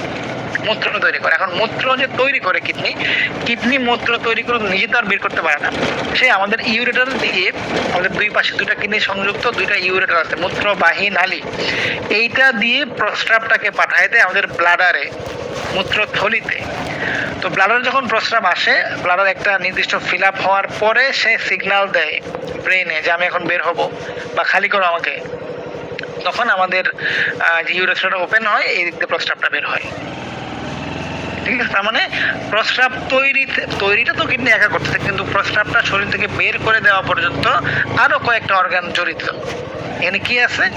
ইউরেটার আছে, ইউরিনারি ব্লাডার আছে, ইউরেথ্রা আছে, আবার এখানে প্রস্টেটও কিছু কাজ করে। ঠিক আছে, তার মানে কোনো যদি প্রস্রাব সমস্যা, তাহলে আমরা কিডনিতেও কাপ বসাবো, এই এরিয়াগুলোতেও কাপ বসাইতে হবে। কিডনির অন্যতম একটা কাজ হচ্ছে দেহে এবং রক্তে পানির ভারসাম্য বজায় রাখা। আপনি পানি কতটুকু খাচ্ছেন, পানি যদি বেশি খান সে বের করে দেবে, বলছে না আমার একরকম রাখতে হবে, ঠিক রাখবেন, বাড়াবো না। পানি কম খান, সে আর বের করবে না। রক্তের মধ্যেও আর হচ্ছে শরীরের মধ্যেও। রক্তচাপ নিয়ন্ত্রণ করে। আমাদের ব্লাড প্রেশার প্রবলেম হলে অবশ্যই কিডনিতে কাপ বসাইতে হবে, কিডনিতে জমা করতে হবে। কারণ ব্লাড প্রেশার সমস্যা হলে, মানে কিডনির দেখা মেডিকেল সায়েন্সে বলা হয় যে 40-এর আগে যদি কারো কিডনিতে প্রবলেম হয়, তার ব্লাড প্রেশার বাড়তে পারে। আর 40-এর পরে যদি হাইপারটেনশন হয়, ধরে নেওয়া হয় তার হার্টে কোনো প্রবলেম। এখন ব্লাড প্রেশার যে নিয়ন্ত্রণ করে কিডনি থেকে একটা এনজাইম রেনিন, এটা গিয়ে সেক্ষেত্রে আমাকে কি করতে হবে, আমাকে যদি ব্লাড প্রেশারের রোগী আসে, অবশ্যই তার কিডনিটাই জমা করতে হবে। সাথে অনেকগুলো অর্গান আমরা সামনে পড়বো, যদি কখনো সুযোগ হয় আপনাদের সাথে। আরো কিছু অর্গান ব্লাড প্রেশার মানে কন্ট্রোলের সাথে জড়িত। এখন আমি যেটা বোঝাতে চাচ্ছি, একটা মানুষ ব্লাড প্রেশার নিয়ে আসছে, কোন অর্গান জমা করবো, মানে আমাকে খেয়াল করে বের করতে হবে ব্লাড প্রেশার স্বাভাবিক থাকার ক্ষেত্রে কোন কোন অর্গান কাজ করে। একটা তো আমরা বললাম যে লিভার, এখানে কি কিডনি কাজ করছে, তাহলে আমাকে কিডনিতে জমা করাইতে হবে। আরো অনেকগুলো অর্গান সামনে আমরা এগুলো পড়বো। কিডনি আমাদের বিভিন্ন হরমোন তৈরি করে। ইরাইথ্রোপয়েটিন হরমোন দিয়ে সে রক্ত বাড়ায়, রেনিন দিয়ে ব্লাড প্রেশার বাড়ায়, প্রোস্টাগ্ল্যান্ডিন, ক্যালসিট্রিওলিক বিভিন্ন মানে হরমোন সে উৎপাদন করে। এটা ইম্পর্টেন্ট। এই দেখেন কিডনি আমাদেরকে রক্ত তৈরিতে সহায়তা করে। যেহেতু রক্ত তৈরিতে সহায়তা করে, আপনি একজন হিজামা থেরাপিস্ট হিসেবে বা চিকিৎসা মুশকিল হবে, বুঝে শুনে হিজামা করতে হবে। অনেক রোগের ক্ষেত্রে হিজামা করা যাবে না, অনেকের ক্ষেত্রে অল্প অল্প কাপ বসাইতে হবে। এটা কিডনি রোগীদের হিজামা করার ক্ষেত্রে একটা সতর্কতা, কারণ এটা নিজে তো অসুস্থ হচ্ছে, অসুস্থ হয়ে পুরা বডিতে একটা প্রভাব ফেলে দিচ্ছে। এই অর্গানগুলা কিডনি বলেন, লিভার বলেন, আরো অনেকগুলো অর্গান, সে একা যে অসুস্থ হচ্ছে তা না, সে পুরা ধরেন একটা সংসারে একটা মানুষ আয় করে, উপার্জন করে, তো সে অসুস্থ হওয়া মানে তো পুরো ফ্যামিলি অসুস্থ হওয়া। আর উপার্জন খবর লোক নাই তো এরকম, বা তার একটা ভূমিকা আছে, ওই ভূমিকাটা কেউ করে না। ধরুন ঘরে মা অসুস্থ, এখন রান্না বান্না কে করবে তাহলে? পুরুষ, অন্যান্য পুরুষরা হয়তো কোনোভাবে কাজ চালিয়ে নিতে পারবে, কিন্তু আগের মতো তোর মজা হবে না, আগের মতো এত তরকারি তো আর হবে না। কিডনির নিজস্ব কিছু কাজ আছে, এটা যদি সে না করে বাকিরাও আক্রান্ত হয়। রক্তে পানি এবং লবণের ভারসাম্য বজায় রাখে। এটা কিডনির যদি কারো কোনো প্রবলেম হয়, দেখবেন বিভিন্ন টেস্ট দেয় ডাক্তাররা। ইলেকট্রোলাইট অর্থাৎ লবণের পরিমাণ কেমন আছে, হ্যাঁ, সোডিয়াম, পটাশিয়াম, ক্লোরিন কেমন আছে, এটা কমে যাওয়া বেড়ে যাওয়াটা অনেক বেশি মানে রিস্কি বিষয়। ঠিক আছে, এই জন্য লবণের পরিমাণটা ভারসাম্য, রক্তের মধ্যে পানির পরিমাণ, লবণের পরিমাণ, যেটার মধ্যে ভারসাম্য বজায় রাখে আমাদের কিডনি। অম্ল ক্ষারের যে ভারসাম্য বজায় রাখা, এটা আপনারা খেয়াল করে দেখবেন। আমাদের শরীরে যখন সাধারণত ক্ষারীয় থাকা উচিত, কিন্তু যখন অম্লত্ব বেড়ে যায় রক্তের মধ্যে, তাহলে আমাদের শরীর জ্বালাপোড়া করে অনেক জায়গায়, হাত পা জ্বলে, শরীর জ্বলে, পা জ্বলে। তার মানে এই রোগীর এই যে জ্বালাপোড়া করলো, এটা রেজাল্ট হচ্ছে, মানে এটার কারণ হচ্ছে রক্তের মধ্যে অম্লত্ব ঘনত্ব বেড়ে গেছে। এটা না বাড়ার পেছনে কার কাজ করার কথা ছিল? কে কোন অর্গানিক কাজটা ঠিকঠাক ভাবে করলে এই প্রবলেমটা হতো না? কিডনি। তাহলে আমাকে আবার কিডনি দিয়ে জমা করতে হবে, কিডনিকে ডিটক্সিফাই করেন। যদি আমাদের এক্সক্রিটরি সিস্টেম, আমাদের রেচন তন্ত্র ঠিকভাবে কাজ না করে, তাহলে কিন্তু জ্বালাপোড়া করে। যেমন ধরেন কারো, আপনি এটা খেয়াল করে দেখবেন, ফিমেল পেশেন্ট এরকম আপনারা পাবেন, অনেক ফিমেল পেশেন্ট তাদের রাত্রে ঘুমায় না, শরীরে অশান্তি লাগে, কেমন কেমন জানি লাগে, একটা অশান্তি লাগতেছে, খারাপ লাগতেছে, কারণ তার কোষ্ঠকাঠিন্য, টয়লেট হচ্ছে না এক দুদিন যাবত। এরকম রোগী আপনারা প্রচুর পাবেন, টয়লেট হচ্ছে না 2-3 দিন যাবত, আর রাতে অশান্তিতে ঘুমে ধরে না, তার আপনি মানে টয়লেটটা স্বাভাবিক করে দিলে তার ভালো লাগবে। ঠিক আছে? তো এই ক্ষেত্রে আমরা কিডনিটাকে ফোকাস করতে পারি জামা করার ক্ষেত্রে। ভিটামিন ডি কে অ্যাক্টিভ করে, এটা কিন্তু অন্যতম একটা কাজ, কারণ আমাদের হাড়ের সুস্বাস্থ্যের জন্য এই কিডনিটা মানে ভিটামিন ডি জরুরি। দেখেন, সূর্যালোক যখন আমাদের বডিতে পড়ে, আলোটা তো আর ভিতরে চলে যায় না, একটা রেডিয়েশন যায়। হুম, এখন এইটা যাওয়ার পরে এইটাকে অ্যাক্টিভ ফর্মে, এটাকে কার্যকর করার ক্ষেত্রে কিডনি এবং লিভার ভূমিকা পালন করে। কিডনি এবং লিভার এই ভিটামিন ডিটাকে অ্যাক্টিভ করে দেয় সূর্যালোকটাকে কাজে লাগিয়ে। এর ফলে আমাদের রক্তের মধ্যে ক্যালসিয়ামের পরিমাণ বেড়ে যায়। এখন ক্যালসিয়াম যেহেতু বাড়লো, এই ক্যালসিয়ামটাই তো হাড়ের নিউট্রিশন, হাড়ের পুষ্টি। তার মানে হাড় সুস্থ সবল থাকার জন্য ভিটামিন ডি জরুরি। আর এই ভিটামিন ডিটা অ্যাক্টিভ হওয়ার জন্য লিভার কিডনি লাগবে আমাদের। কারণ কারো যদি কিডনিতে প্রবলেম হয়, তার হাড়ের প্রবলেম হতে পারে। এখন ভাইস ভার্সা, যদি কোনো রোগী হাড়ের প্রবলেম নিয়ে আসে, হাড্ডি সংক্রান্ত সমস্যা, আমরা তার অন্যান্য অর্গানে তো করবোই, মূলনীতি অনুযায়ী আরো কিছু অর্গানে আমরা করব, অবশ্যই কিডনিতে হিজামা করাবো, কাপ বসাবো। ক্লিয়ার? তারপরে দেখেন গ্লুকোজ, এগুলো আরো অনেকগুলো কাজ, গ্লুকোজ রেগুলেশন করা, অনেকগুলো টক্সিন বের করে দেওয়া, অবশিষ্ট বের করে দেওয়া, আসলে তাপমাত্রা নিয়ন্ত্রণে সহায়তা করা, রক্ত পরিষ্কার রোগ প্রতিরোধেও সহায়তা করে, ডিটক্স করে বডিতে, রক্ত পরিষ্কার রাখার মাধ্যমে। যেমন ধরেন কারো চর্মরোগ, আপনি তাহলে কোথায় হিজামা করবেন? কারো অ্যালার্জি, কোথায় হিজামা করবেন? আরো অর্গানে করবো আমরা, যখন প্রত্যেকটা অর্গান বুঝে যাবো তখন আমরা অ্যাড করবো অর্গান গুলা, কিন্তু আমাকে অবশ্যই কিডনিতে হিজামা করতে হবে। কিডনি আমাদের আরেকটা কাজ করে, রক্তের পরিমাণ নিয়ন্ত্রণ করে, কারণ রক্ত কণিকা তো ঠিকঠাক আছে। এখন আপনি যদি পানি বেশি দেন ভলিউম বেড়ে যাবে, পানি কম দেন ভলিউম কমে যাবে। তো রক্তের পরিমাণ নিয়ন্ত্রণে কিডনি সহায়তা করে। শরীরে ফোলা কমাতে সহায়তা করে, কারণ পানি আটকে গেলে ফুলে যাবে শরীর, তো ফোলা কমাতে, ফোলা নিয়ন্ত্রণে সহায়তা করে। যেমন কিডনি রোগীদের ফুলে যায় শরীর, হাত পা ফুলে যায়, পা ফুলে যায় বিশেষ করে। কিডনি আমাদের হার্টকে সুরক্ষা দেয়, আমাদের হার্ট ঠিকঠাক রাখতে কিডনি কাজ করে, অপ্রয়োজনীয় অংশগুলোকে বের করে দেয়। কিডনি আপনার সুস্থ না অসুস্থ দেখার জন্য ডাক্তাররা কিছু পরীক্ষা দেন, রক্ত পরীক্ষা দেন, মূত্র পরীক্ষা, হ্যাঁ, তারপরে বিভিন্ন ছবি তোলা, যেমন এক্সরে, এমআরআই, হ্যাঁ, তারপর হচ্ছে আলট্রাসোনোগ্রাম, অনেক সময় বায়োপসি করা হয়। রক্তের ক্ষেত্রে এটা কমন, সিরাম ক্রিয়েটিনটা দেখা হয়, রক্তের ক্রিয়েটিন কেমন আছে, ব্লাড ইউরিয়া দেখা হয়, সেরাম ইলেকট্রোলাইট দেখা হয়, হ্যাঁ কিডনির ফিল্ট্রেশন রেট দেখা হয়, তো কি পরিমাণ রক্ত সে ফিল্টার করতে পারে নির্দিষ্ট সময়, এইচজিএফআর এটা দেখা হয়। এটা দেখে ডাক্তাররা বোঝে যে তার আসলে কিডনির প্রবলেম আছে কি নাই। ইউরিন আরএমএ সবচেয়ে অনেক সস্তা একটা একটা টেস্ট, খুবই সস্তা একটা টেস্ট। এইটা দিয়েও কিডনি রোগীদের মানে মানে রোগীর কিডনিতে কোনো প্রবলেম আছে কিনা দেখা দেয়। নরমালি প্রোটিন যায় না, কিন্তু কেউ যদি দাঁড়ায় প্রস্রাব করে, হ্যাঁ বা অনেক সময় লম্বা সময় দাঁড়িয়ে থাকার পরে যে প্রস্রাব করতে প্রোটিন যেতে পারে, তাই না? এখন ডায়াবেটিস রোগীদের কিডনিতে যদি মানে যদি প্রস্রাব হইতে প্রোটিন পাওয়া যায় তাহলে দেখা যায় তার কিডনির প্রবলেম ডাক্তারা ধরে নেন। সাধারণত পুজ যায় না, পাঁচটা যায় না, তো এটা দিয়ে সাধারণত আরবিসি যায় না, যাওয়ার কথা না, দুইটা মতো যেতে পারে। তো এইগুলো যদি মাত্রা বেশি দেখা যায়, আপনারা যদি রিপোর্ট পড়েন, আমাদের সামনে রিপোর্ট ইন্টারপ্রিটেশন একটা ক্লাস আসবে আগামী সপ্তাহে, আমরা কিডনির কি কি টেস্ট করাবো, কি কি দেখে কি বুঝবো, লিভারে কি কি টেস্ট করে কি বুঝবো, রক্তের টেস্ট কি বুঝবো, এরকম বিভিন্ন বিভিন্ন কিছু টেস্ট নিয়ে আমরা সামনের সপ্তাহে তো ক্লাস নেবো, আপনারা অ্যানাউন্সমেন্ট পাবেন গ্রুপে। তো এই রিপোর্টটা দেখে অ্যাটলিস্ট আপনার ফ্যামিলি মেম্বার যদি আপনি রিপোর্টটা দেখেন, হয়তো আপনার বাবার ডায়াবেটিস, হয়তো আপনার মায়ের ডায়াবেটিস, এখন তার ডায়াবেটিস হওয়ার পরে সবচেয়ে প্রথম ইফেক্ট করে কিডনিতে, কিডনি ক্ষতিগ্রস্ত হয়, বা নর্মাল মানুষের কিডনি ঠিকঠাক আছে কিনা এই টেস্ট করেও আপনি বুঝতে পারছেন, 1-150 টাকার একটা টেস্ট। তারপরে কিডনির অসুস্থতার কিছু লক্ষণ আছে, আপনি যদি লক্ষণ বুঝতে চান, রোগী বলবে তার প্রস্রাব বেড়ে গেছে বা কমে গেছে, প্রস্রাবে অতিরিক্ত ফেনা হচ্ছে, প্রস্রাবে রক্ত যাচ্ছে, তার মানে কিডনি প্রবলেম। রক্ত যাওয়ার কথা না, রোগীর অতিরিক্ত ক্লান্তি লাগতেছে, দুর্বল লাগছে, তাহলে তো আপনাকে মানে আপনি লক্ষণের সাথে কিডনি মিলাইতে পারতেছেন কিনা। রোগী বলে আমার হচ্ছে হ্যাঁ এটা ঠিক যে অতিরিক্ত ক্লান্তি এবং দুর্বলতার সাথে আরো অর্গান কানেক্টেড আছে, কিন্তু অ্যাটলিস্ট কিডনি কানেক্ট আছে কিনা আপনি তো নিশ্চিত হতে পারতেছেন না, যেহেতু তাহলে অ্যাটলিস্ট আপনাকে কিডনি জমা করা উচিত। শরীর ফুলে যায়, পা ফুলে যায়, ঠিক আছে, ক্ষুধা মন্দা হয়, অরুচি, বমি ভাব হয়, হ্যাঁ কোমর ব্যথা হয়। কিডনির রোগের অন্যতম একটা লক্ষণ হচ্ছে কোমরে ব্যথা হয়, ঠিক আছে, শরীরের চুলকানি বেড়ে যায়, শুষ্কতা বেড়ে যায়। তাহলে আমি অবশ্যই মানে চুলকানি মানে চর্মরোগ নিয়ে যদি রোগী আসে, চর্মরোগের নির্দিষ্ট পয়েন্ট আছে, ওখানে আমি কাপ বসাবই, পাশাপাশি আমি কিডনিতেও কাপ বসাবো কিনা বলেন, এইটা হলো আমার বলার মূল টার্গেট। অনেক সময় যেহেতু কিডনি যেহেতু পানিটা ফিল্টার করতে, পানিটা বের করতে পারতেছে না, পানিটা জমে যাচ্ছে, ফুসফুসে চাপ দিচ্ছে, শ্বাসকষ্ট হতে পারে এক্ষেত্রে কিডনি প্রবলেম, মাথা ব্যথা হতে পারে, হ্যাঁ ওজন বেড়ে যেতে পারে বা কমে যেতে পারে, এরকম অনেকগুলো লক্ষণ কিডনি রোগের বিভিন্ন লক্ষণ। এখন কিছু রোগ হয়, কিডনির কিছু রোগ নিয়ে আমরা পরে পড়বো।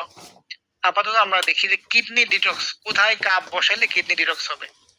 মূল কথা এতক্ষণ এটা বললাম যে তার কিডনিতে প্রবলেম, কোথায় কাপ বসাইলে কিডনির হিজামা করা হবে, এবং এটা মুখস্থ করার কিছু না, জাস্ট যে কোনো রোগী ধরে আপনি বলে দেওয়া উচিত যে তার এখানে কিডনি ব্যথা, আপনি এখানে কাপ বসান, এর চারদিকে আপনি কাপ বসান, শেষ, ঠিক আছে।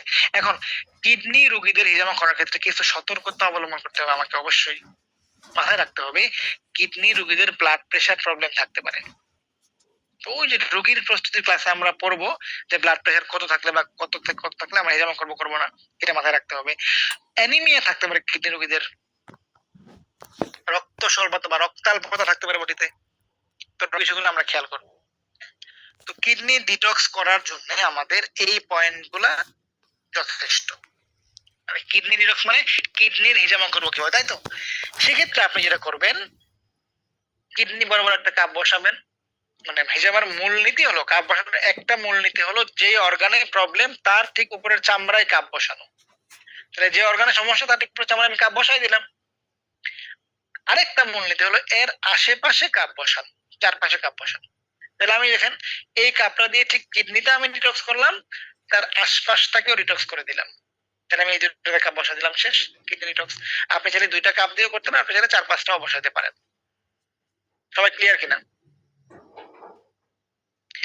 এখন হইতে পারে রোগীর কিডনির সমস্যার কারণে তার ইউরেটারের প্রবলেম হতে পারে, কোনো তার ইউরিনের ব্লাডারে প্রবলেম হতে পারে, তার কোমরে প্রবলেম থাকতে পারে, এই জন্য আমি পুরো সিস্টেমে কাপ বসাবো। সেক্ষেত্রে আমি যেটা করব, ওই যে কোমরে আমরা দেখাইছিলাম না 3-3-9 3টা কাপ, এখানে আমরা 3-4-12টা কাপ দেবো, বাস জাস্ট শেষ।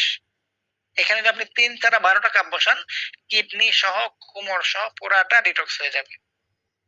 3-12টা কাপ বসান, ক্লিয়ার? আর সামনে আপনি যে নাভির 4 থেকে 6টা কাপ বসাতে পারেন চাইলে। কিডনি আমাদের শরীরের পিছন দিক থেকে বেশি কাছে, পিছন দিকে কাপ বসানোটা বেশি ইম্পর্টেন্ট। ঠিক আছে? পিছন দিকে বেশি ইম্পর্টেন্ট। তাহলে আপনি এই ছবির মতো বসাতে পারেন, অথবা আপনি মাঝখান দিয়ে আরেকটা লাইন নামাইতে পারেন। এখানে 4টা কাপ দিতে পারেন। এক পাশে 4টা দিচ্ছেন না, দুই পাশে মাঝখান দিয়েও 4টা কাপ দিতে পারেন। তাহলে কোমর ব্যথা থাকলে এটাও চলে যাবে, প্লাস কিডনির প্রবলেমের জন্য তো উপকারী হলোই। আমাদের বডিতে কিডনি মানে হিজামার প্রত্যেকটা কাপ এক একটা কিডনির মতো কাজ করে। কারণ হিজামা কি করে, রক্তটাকে ডিটক্সিফাই করছে, রক্তের টক্সিন গুলাকে ছেঁকে নিয়ে আসতেছে। কিডনি তো হবো এই কাজই করতেছে বডিতে, রক্তটাকে পরিশোধন করতেছে, ফিল্ট্রেশন করতেছে। তার মানে এক একটা কাপ বসানো মানে আমি কিডনির উপরে চাপ কমাই দিচ্ছি। এটা একটা রিসার্চ, এটা একটা সায়েন্টিফিক আর্টিকেল। এটা যে এক একটা কিডনি আর আমাদের কিডনির মতো, এক একটা হিজামার কাপ কিডনির মতো কাজ করে বডিতে। এখন এই বিষয়টা আমরা আমাদের হিজামার কোর্সে আরো আরো লম্বা, মানে আমাদের যে চেম্বারে যে কোর্স গুলো হয় এখানে আমরা আরো ডিটেলস পড়াই যে কোন অর্গানের সাথে আপনি কি চিন্তা করে আরো কাপ অ্যাড করতে পারেন। যেমন ধরেন কিডনির একটা রোগী আসলো আপনার কাছে, তার আরো কিছু পয়েন্ট অ্যাড করতে পারেন। যেমন ধরেন কোন কোন রোগের ক্ষেত্রে আমি কিডনি ডিটক্স করবো, এটা তো আমাদের মানে ক্লিয়ার। কোন রোগের ক্ষেত্রে আমরা যেমন কেউ যদি কিডনির প্রবলেম নিয়ে আসে, কিডনির রোগ নিয়ে আসে, তার তো কিডনিতে আমি কাপ বসাবো। কেউ যদি উচ্চ রক্তচাপে ভোগে তার কিডনিতে কাপ বসাতে হবে, আমরা পড়লাম। কারণ যদি হার্টের সমস্যা থাকে আমরা অবশ্যই কিডনিতে কাপ বসাবো। চর্মরোগ থাকলে বসাইতে হবে। ডিটক্সিফাই, বডিটাকে টক্সিন মুক্ত করতেছে বা শরীরটা জ্বালাপোড়া করছে, তাদের কিডনিতে আমরা কাপ বসাবো। এটা আমরা আগেই পড়ছি, তাই না? কোমর ব্যথার ক্ষেত্রেও কিডনিতে কাপ বসাইতে হবে। হাড়ের সমস্যা আমরা কিন্তু কাজের ক্ষেত্রে দেখে আসছি। আমাদের এক ধরনের বাত আছে, জয়েন্ট পেইন, গেটে বাত বা গাউট। এটাও আমাদের রক্তের মধ্যে যদি ইউরিক অ্যাসিডের পরিমাণ জমে যায়, বেড়ে গিয়ে এটা কোনো একটা জয়েন্টে জমে গিয়ে সূচের মতো খোঁচা দেয়, এটা হচ্ছে গেটে বাত। আলটিমেটলি কেন হচ্ছে? ক্রিয়েটিনিন বেড়ে গেছে রক্তে। রক্তে ক্রিয়েটিনিনটা স্বাভাবিক রাখার ক্ষেত্রে কার কাজ ছিল? কিডনির কাজ। কিডনি কাজ করে না, এবার ঠিকমতো পারতেছে না, বাস গেটে বাত হয়েছে। আরো কিছু অর্গান জড়িত, এটা আমরা পরে পড়বো। এর সাথে লিভার জড়িত, ইন্টেস্টাইন জড়িত, অন্যান্য অর্গান জড়িত। বাকি কিডনি তো অবশ্যই আমাকে দিতে হবে। এমন না যে এই রোগগুলোর জন্য শুধু কিডনি, মানে শুধু কিডনি, মানে কিডনিতেও দিতে হবে। কারণ রোগ প্রতিরোধ ক্ষমতা কমে গেছে, প্রস্রাবের সমস্যা, ক্লান্ত রাখতে শরীরটা অনেক বেশি দুর্বল লাগে, কোনো এনার্জি পায় না, বাস তাকে আপনি কিডনি অ্যাটলিস্ট কিডনিতে দেওয়া লাগবে। এইভাবে যদি আমরা সবগুলো অর্গান পড়ি তাহলে আমরা একটা ক্লিয়ার ধারণা পেয়ে যাবো কিনা বলেন, যে আসলে কোন অর্গানের ক্ষেত্রে কোন কোন পয়েন্টে আমরা কাপ বসাবো। ঠিক আছে? এছাড়াও কারো যদি ডায়াবেটিস থাকে তার কিডনিতে যেমন অবশ্যই করাইতে হবে, কারণ ডায়াবেটিস রোগীদের কিডনিতে প্রবলেম হয়। কারো যদি যৌন দুর্বলতা থাকে তার কিডনিতে কাপ বসাইতে হবে, একদম মাস্ট, জরুরি। এবং কারো যদি শ্বাসকষ্ট থাকে সেক্ষেত্রে আপনি কিডনিতে কাপ বসাবেন। শুধু রোগীকে আমরা কাপ বসিয়েই পাঠিয়ে দিব না, আমরা তাকে একটা পরামর্শ দিব। রোগী চাই আপনি তাকে একটা এরকম একটা কিছু তাকে বুঝিয়ে দেন, তাকে একটা একটা আপনি প্রেসক্রিপশন দেন। হ্যাঁ, তো কিডনি ভালো রাখতে সে কি করবে এটাও তাকে বুঝাইতে হবে। তাকে বলতে হবে মানে বিভিন্ন বিষয়, যাতে পানি খায়, ভালো করে পানি পান করে, প্রসেস ফুড সে যাতে অ্যাভয়েড করে, ডায়াবেটিস হলে এগুলা চিকিৎসা করায়, প্রস্রাব চেপে ধরে না রাখে, প্রস্রাব ধরছে কিন্তু চাপে রাখছে, এটা যাতে না হয়, সব ওষুধ যাতে না খায়। আপনারা খেয়াল করে দেখবেন পেইন কিলার লম্বা সময় ধরে সেবন করলে কিডনিতে প্রবলেম হয়। হাঁটাহাঁটি ব্যায়াম যাতে করে। আমরা যখন রোগীকে একটা কমপ্লিট প্যাকেজ দিব, তার হিস্ট্রিটা ভালো করে নিব, তার সমস্যার সাথে জড়িত অর্গানকে খুঁজে বের করে সেই অর্গানে কাপ বসাবো, তাকে করণীয় বর্জনীয় সম্বন্ধে বলে দিব, সুন্দর কাউন্সিলিং করব, আলটিমেটলি আমার হিজামাটা অনেক সুন্দর হবে। ক্লিয়ার? আমি কনফিডেন্সের সাথে হিজামা করতে পারবো। তো কিডনি নিয়ে কারো কোনো প্রবলেম আছে কিনা, আর বিষয়টা বুঝতে পারছেন কিনা সবাই একটু জানাবেন। আর কোনো প্রশ্ন থাকলে বলতে পারেন। Recording stopped. Chat box open করে দিচ্ছি।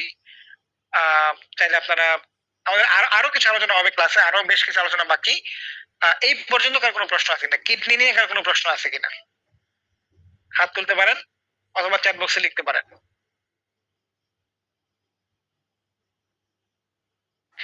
টেকনো স্পার্ক, আপনার নাম এডিট করতে হবে, তাহলে আপনাকে কথা বলতে দিব, কারণ ফোনকে তো কথা বলা যায় না, আপনি ব্যক্তি হতে হবে। যে জুনায়েদ সিদ্দিকী সাহেব, কি প্রবলেম, মানে কি প্রশ্ন, আনমিউট হয়ে বলতে হবে। আসসালামু আলাইকুম স্যার, হাত আগেও তুলছিলাম আর কি, বলেন। হাত আগে উঠেছিলাম ওই যে যখন ইয়ের সময়, ওটা প্রশ্ন চলে গেছে। এখন কথা হচ্ছে স্যার ওই ইয়ার স্কিনের কোনো সমস্যা, সুলতানের ছাড়া কোনো স্কিনে যে দাগগুলা থাকে এগুলোর জন্য কিডনিতে বসালে চলবে না? যেমন আমার একটা প্রবলেম হয়েছিল পিঠের আপনি দিকে সব যে অংশগুলো পড়াইলাম এটা নিয়ে আপনার কি প্রশ্ন একটু বলেন। এটা নিয়ে কোনো প্রশ্ন নাই ওকে ওকে, তাহলে ধন্যবাদ। আচ্ছা, অন্য কোনো না, তাহলে অন্য কোনো প্রশ্ন নিব না। আচ্ছা, সুফিয়ান সাহেব আনমিউট হয়ে বলতে হবে। স্যার আমি কিছুদিন আগে পরীক্ষা করছিলাম কিডনির মধ্যে খালি ধরা খেয়েছে, এখন কিডনি খালিটা এর জন্য আর কি কিভাবে ঠিক করতে পারি আপনার এটার প্রশ্ন জন্য। করি নাই, কিডনিতে পানি ধরা গেছে মানে কি? মানে এবার কিডনি কেমন? আলট্রাসাউন্ড করছিল, পরে বলছে যে ডাক্তারকে হাইড্রোনেফ্রোসিস, জি জি জি হাইড্রোনেফ্রোসিস, তাই তো? আচ্ছা আচ্ছা, তো এখন ডাক্তার কি বলছে? এখন করণীয় কি, মানে এখন আসলে কি বলছে বা কি করতে বলছে এখন? এখন বলছে যে খালি বেশি করে খাইতে, পরে গেলে আমার ভালো করে এক্সরে করে আবার দেখবো যে পাথর জমছে বা অন্য কি সমস্যা। তবে এটার জন্য কি জানা নিতে কিভাবে নেবো একটু বুঝতে বললে। হিজামা নেবেন আপনি, আপনার আপনার যে হিজামা থেরাপিস্ট, আপনি যেখানে হিজামা নিতে চাচ্ছেন তার কাছে গেলে আপনাকে আরো বেশ কিছু প্রশ্ন করবে, ওই অনুযায়ী আপনাকে।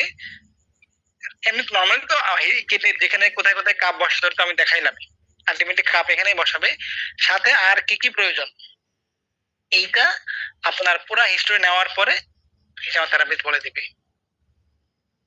ঠিক আছে, বুঝতে পারছেন? এটা আসলে আগে থেকে মানে বলা মুশকিল। ঠিক আছে, আচ্ছা।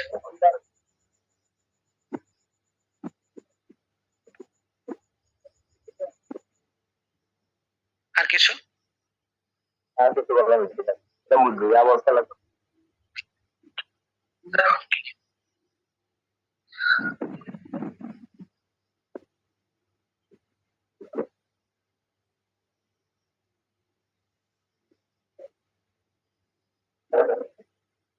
আচ্ছা, আমরা তাহলে নেক্সট টপিক শুরু করি। হ্যাঁ, ওকে।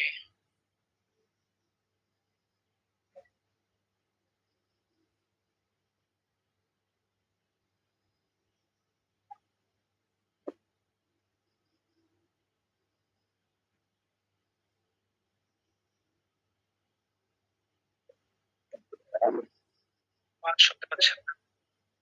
কোমর ব্যথা করে এর সমাধান কি? এর সমাধান জানতে হলে তার আসলে তার ডিটেলস হিস্টরি নিতে হবে। হ্যাঁ, তার আরো কি কি প্রবলেম আছে, আর কিছু হচ্ছে কিনা।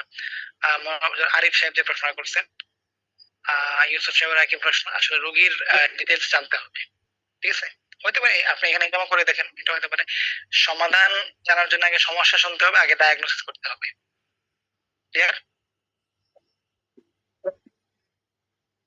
আচ্ছা, তো আমরা পরের পর্বে চলে যাই। আমরা হচ্ছে হিজামার সবচেয়ে একটা মানে ইন্টারেস্টিং টপিক পড়বো, এই যে কোন রোগের জন্য কোথায় কোথায় কাপ বসাবো। আমরা এটা একটা প্রশ্ন থাকে না মানুষের, যে আসলে কিসের জন্য কোথায় কাপ বসাবো, কোন রোগের জন্য। আপনার মাথা ব্যথা, কই কাপ বসাবো? কোমর ব্যথা, কোথায় কাপ বসাবো? তো হাতে পায়ে সমস্যা, কোথায় কাপ বসাবো? এরকম প্রশ্ন থাকে কিনা সবার? তো এইটার সমাধানটা কি, এইটা আপনি কিভাবে বুঝবেন, এটা আপনি কিভাবে বুঝবেন, কিভাবে এই কাজটা করবেন, এটা নিয়ে আমরা এখন মানে এই, তার মানে আপনাকে এর জন্য পড়তে হবে, এটা আমার কাপ বসানোর মূলনীতি। এই মূলনীতিটা নিয়ে আমরা এখন মূলনীতিটা পড়াবো। পড়ানোর পরে হলো, আচ্ছা তার আগে আপনাদের এখানে অনেকগুলো, এর আগে আমরা অনেকগুলো কোশ্চেন পাইছিলাম যে পরিপূর্ণ কোর্স, কারণ হিজামার একটা ফুল কোর্স করতে যাচ্ছে অনেকেই। তো হিজামার ফুল কোর্স আসলে কোথায় করবে, কিভাবে করবে, এইটা নিয়ে অনেকের প্রশ্ন ছিল। তো আমাদের চেম্বারে আমরা যে ধরনের কোর্স গুলা করাই বা যা যা পড়াই, এই বিষয়গুলো আমরা একটু দেখিয়ে দিই। ঠিক আছে, এটা দেখানোর পরে ক্লিয়ার হয়ে যাবে সবাই। এরপরে আমরা হিজামার মূলনীতি, কাপ বসানোর মূলনীতির আলোচনা করবো আর কি।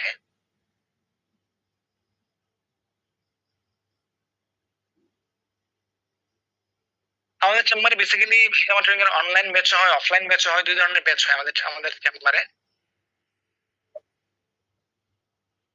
যেহেতু আপনারা এখন অনলাইনে আছেন, তো Recording in progress. হিজামা ট্রেনিং এর অফলাইন ব্যাচ, অনলাইন ব্যাচ দুটোই আমাদের চেম্বারে হয়। যেহেতু আপনারা সবাই অনলাইনে যুক্ত হয়েছেন, তো অনলাইন ব্যাচ বা হিজামা ট্রেনিং এর অনলাইন আমরা কিভাবে করাই, এই বিষয়টা আমরা একটু আপনাদের সাথে ডিসকাস করি। আমাদের এখানে সাধারণত 1 মাসের ব্যাচ হয়, হিজামা ট্রেনিং এর 1 মাসের অনলাইন ব্যাচ হয়। এই 1 মাস ক্লাস, যেমন আপনাদের সাথে ধরেন কালকে ক্লাস হলো আর আজকে ক্লাস হচ্ছে, হ্যাঁ ধরেন 2টা ক্লাস নিলাম, কিন্তু আমাদের অনলাইন বেচে এরকম আরো অনেকগুলা ক্লাস নেওয়া হয় এবং সাপ্তাহিক অনলাইন ক্লাস একদম লাইভ হয়, সাথে রেকর্ডেড ভিডিও দেওয়া হয়, প্রশ্নোত্তর পর্ব হয়, আবার যে কোনো সময় দেখার জন্য ভিডিওগুলো থাকে, প্লাস সুবিধাজনক সময় প্র্যাকটিক্যাল ক্লাসের জন্য আসা যায়। যেমন ধরেন আপনি যতই অনলাইনে ক্লাস করেন, প্র্যাকটিক্যাল ক্লাস না করে কিন্তু আপনার আসলে হিজামা করা মুশকিল, করতে পারবেন না, নিখুঁত হবে না। হিজামার মূল যে কাজটা, সবচেয়ে গুরুত্বপূর্ণ কাজ আচর দেওয়া, যেটা হাদিস শরীফে আছে, আচরের মধ্যে শিফা, এইটা আপনাকে সামনাসামনি শিখতে হবে। তো আমরা যেটা করি, প্রতি সপ্তাহে একটা, সাথে প্রশ্নোত্তর 5টা অনলাইন লাইভ ক্লাস হয় এইভাবে। হ্যাঁ, আমাদের যে মডিউলটা, আমাদের যে সিলেবাস আছে, আমার ট্রেনিং সিলেবাসটাকে আমরা 18টা অধ্যায়ে ভাগ করছি। 18টা অধ্যায়, এই যে একটু আগে আমরা দেখলাম না, হিজামা থেরাপি হতে চাইলে কি কি জিনিস সম্পর্কে শেখা উচিত, কি কি জিনিস জানা উচিত, তো এই প্রত্যেকগুলা বিষয়, সবগুলা বিষয় এবং এর সাথে আরো এক্সট্রা কিছু বিষয়কে অ্যাড করে আমরা আমাদের এই সম্পূর্ণ মডিউলটা আমরা তৈরি করছি। এই সিলেবাসটাকে আমরা 18টা মানে 12টা ভাগে ভাগ করছি। তো এই প্রত্যেক সপ্তাহে 3টা করে অধ্যায়ের ক্লাস আপলোড হয় অনলাইনে আমাদের টেলিগ্রাম গ্রুপে, রেকর্ডেড থাকে, এটা সারা সপ্তাহ তারা যে কোনো সময় দেখতে পারে। আর এই 3টা অধ্যায়ের উপর প্রতি মানে সপ্তাহে একদিন লাইভ ক্লাস হয় অনলাইনে, জুমে ক্লাস হয় 5টা, এরকম 5 সপ্তাহে 5টা ক্লাস হয়। আর এরপর আমাদের চেম্বারে হচ্ছে সুবিধাজনক সময় প্র্যাকটিক্যাল ক্লাস করতে আসতে পারে, প্লাস আমরা হোয়াটসঅ্যাপ গ্রুপে বিভিন্নভাবে সাপোর্ট দিই আর কি। আমরা বিভিন্ন প্রশ্ন, যাদের কোনো প্রশ্ন থাকে, প্রবলেম থাকে, সেটা সমাধান দিই। তো আমাদের এখানে কি কি শেখানো হয়, এখানে হিজামা সবচেয়ে ইম্পর্টেন্ট, তো হিজামা শেখানো হয়। হিজামার মধ্যে আরো যে কাপিং গুলো আছে, dry cupping, fix cupping, moving cupping, massage cupping, fire cupping, এই বিষয়গুলো শেখানো হয়। এর সাথে সবচেয়ে ইম্পর্টেন্ট যেটা বললাম, বেসিক অ্যানাটমি ফিজিওলজি। একটু আগে আমরা কিডনি পরে আসলাম, যে কিডনির কি কি কাজ, কি কি লক্ষণ দেখলে আমি বুঝবো কিডনি অসুস্থ, কোন কোন রোগ হইলে হয়, কিডনি সমস্যা হলে কোন কোন রোগ হয়, কোন কোন রোগের জন্য আমরা কিডনি হিজামা করবো, এই বিষয়গুলো আমরা একটু আগে পরে আসলাম, তাই না? এই বিষয়গুলা বিস্তারিত আমরা আলোচনা করি। প্লাস অর্গান ভিত্তিক হিজামা, সবচেয়ে ইম্পর্টেন্ট বিষয় এটা, যে কোন অর্গানের মানে কি কাজ, কোন অর্গানে কাজ বসাবো, কিসের জন্য অর্গান ভিত্তিক হিজামা শেখানো হয়। অন্ধভাবে না, যেমন পয়েন্ট হিসেবে এরকম না, অর্গানের সাথে কানেক্টেড, নিজের বডির সাথে কানেক্টেড করে শেখানো হয়। ট্রেনার হিসেবে আমি আজকে আকমল শফিকুল ইসলাম বায়েজিদ। তো আমি মূল কোর্সগুলা ক্লাসগুলো নেবো এবং অনলাইন অফলাইন মেথডে আমি করাই। এখানে আমাদের থিওরি এবং প্র্যাকটিক্যাল ক্লাস হয়, কারণ হিজামার থিওরির বিষয় আছে, প্র্যাকটিক্যাল বিষয় আছে। প্রতি যে বললাম 3টা মডিউল বা 3টা অধ্যায়ের প্রতি সপ্তাহে 3টা অধ্যায়ের রেকর্ডেড ভিডিও আপলোড হবে, আপনি যে কোনো সময় ভিডিওগুলো দেখতে পারেন। পুরা সপ্তাহে, এখন এই সপ্তাহে যে 3টা ভিডিও আপলোড হলো, এই 3টা তো না, মানে 3টা মডিউলের উপর অনেকগুলো ভিডিও থাকে, 5-10টা ভিডিও থাকে, মিনিমাম 10টা থাকে, তো বিভিন্ন টপিকের উপর। তো পুরা সপ্তাহে এই ক্লাসের উপর পর্যালোচনা করা হয়, পরীক্ষা নেওয়া হয়, ঠিক আছে? কার কোনো প্রশ্ন থাকলে সেটা সমাধান দেওয়া হয়। এরপর প্র্যাকটিক্যাল ক্লাসের জন্য সুবিধাজনক সময় তারা আসতে পারে, মানে আমরা যখন ম্যাক্সিমাম ক্লাস শেষ হয়ে যায়, তখন আমরা একটা ডেট দেই, ছুটির দিন সাধারণত শুক্রবার হয়, শনিবার হয়, একটা ডেট দেই। তো ওই ডেটে সবাই আসে, তারা মিস করে তারা পরের যে কোনো একটা ডেটে আসতে পারে, মানে নিজের সুবিধাজনক সময়ে আসার সুযোগ আছে ব্যাচের সাথে মিলিয়ে। থিওরি ক্লাসটা আমরা অনলাইনে করতেছি, সেটা রেকর্ডেড ক্লাস দেওয়া হচ্ছে, ক্লাস ভিডিও দেওয়া হচ্ছে, প্লাস রেকর্ডেড ভিডিও দেওয়া হয়। যেমন এরকম আমাদের ধরেন আমাদের টেলিগ্রাম গ্রুপ আছে, এই ধরেন এই ভিডিওটা ছিল 9 মিনিট, যেটা পরের ভিডিওটা হচ্ছে কয় মিনিটের, 4 মিনিট, এরকম অনেকগুলা ভিডিও দেওয়া হয়। হিজামা কি কি বের করা হয়, অনুচ্ছেদ পার্থক্য, এরকম বিভিন্ন আমাদের এরকম রেকর্ডেড ভিডিওগুলা ক্লাস মানে গ্রুপে দেওয়া হয়। প্র্যাকটিক্যাল ক্লাস আমাদের চেম্বারে আসে, আমাদের চেম্বারে মানে মূল যে রোগীর শরীরে আপনি কাজটা করবেন, এটা হচ্ছে আমাদের চেম্বারে করতে হয়।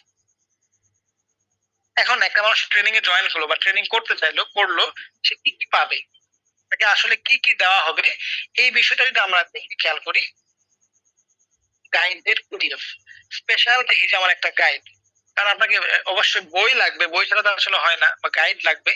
তো এখানে বিস্তারিত বিষয় আছে, কি কি বিষয় লাগবে, তো গাইডের পিডিএফ দিয়ে আমরা আমাদের ট্রেনিং এর মধ্যে, এই গাইডের মধ্যে হিজামা সম্বন্ধে বিস্তারিত, হিজামা সম্বন্ধে হাদিস, বৈজ্ঞানিক ব্যাখ্যা, এরপর উপকারিতা, রোগ ভিত্তিক হিজামার পয়েন্টের ছবি, কোন রোগের জন্য কোথায় কাপ বসাতে হবে, কোন রোগের জন্য কিভাবে কি করবে, ডিটেলস এরকম ছবি আকারে দেওয়া থাকে।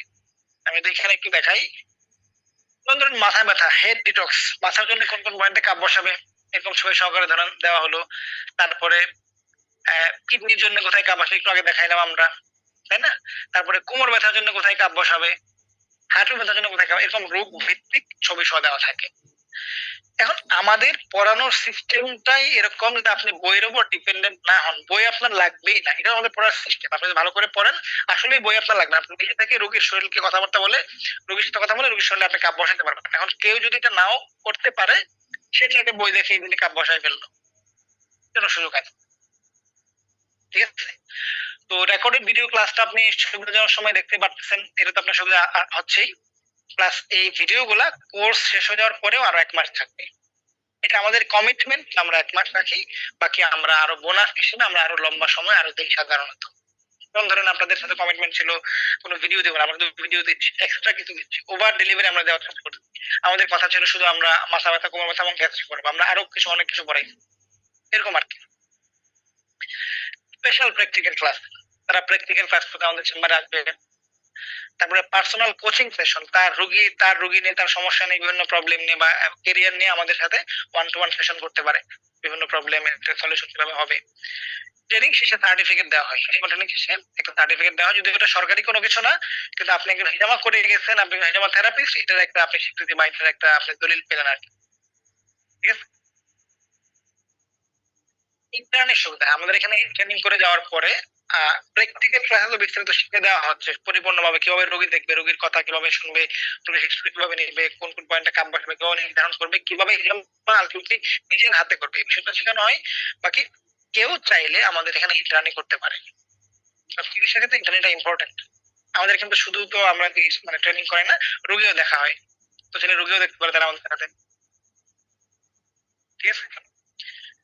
সাপোর্ট, আপনি যেখানে ট্রেনিং করেন না কেন, আপনার সাপোর্টটা খুব বেশি ইম্পর্টেন্ট। সাপোর্ট আপনার লাগবেই, কারণ আপনি যখন প্র্যাকটিক্যাল ইজিমা করতে যাবেন, বিভিন্ন প্রবলেমে আপনি পড়তে পারেন, বিভিন্ন রকম রোগী আসবে আপনার, বিভিন্ন ধরনের রোগী আসবে, বিভিন্ন অবস্থা আসবে। ওই যদিও ক্লাস এগুলো পড়ানো হয়েছে বা হবে পড়ানো, কিন্তু তারপর দেখা যাবে আপনি যখন প্র্যাকটিক্যাল জীবনে গেছেন, রোগী দেখতেছেন, আপনার সাপোর্ট লাগবে, আপনার কথা বলতে হবে আপনার ট্রেনারের সাথে, বা আপনি সেখানে।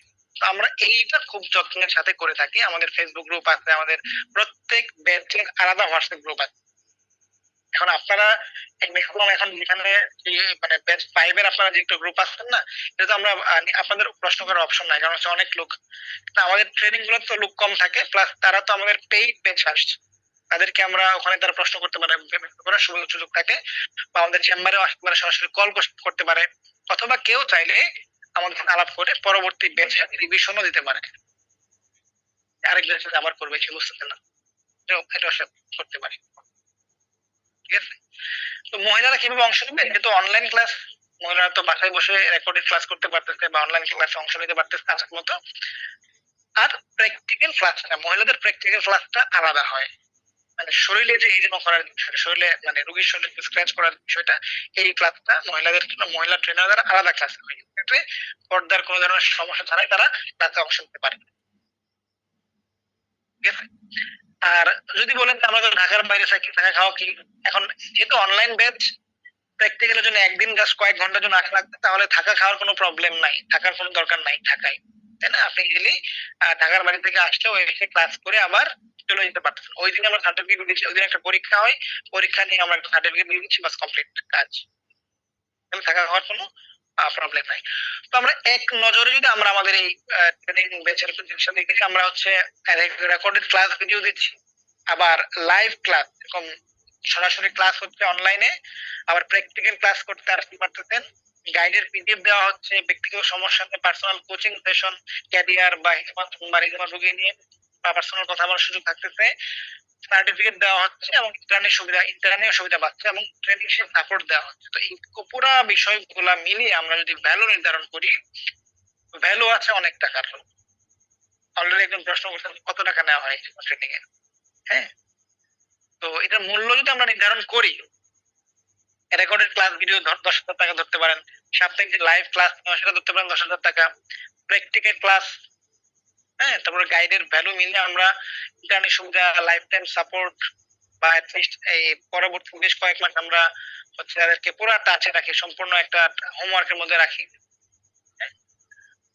তো মোট ভ্যালু এখানে 47,000 টাকা প্লাস।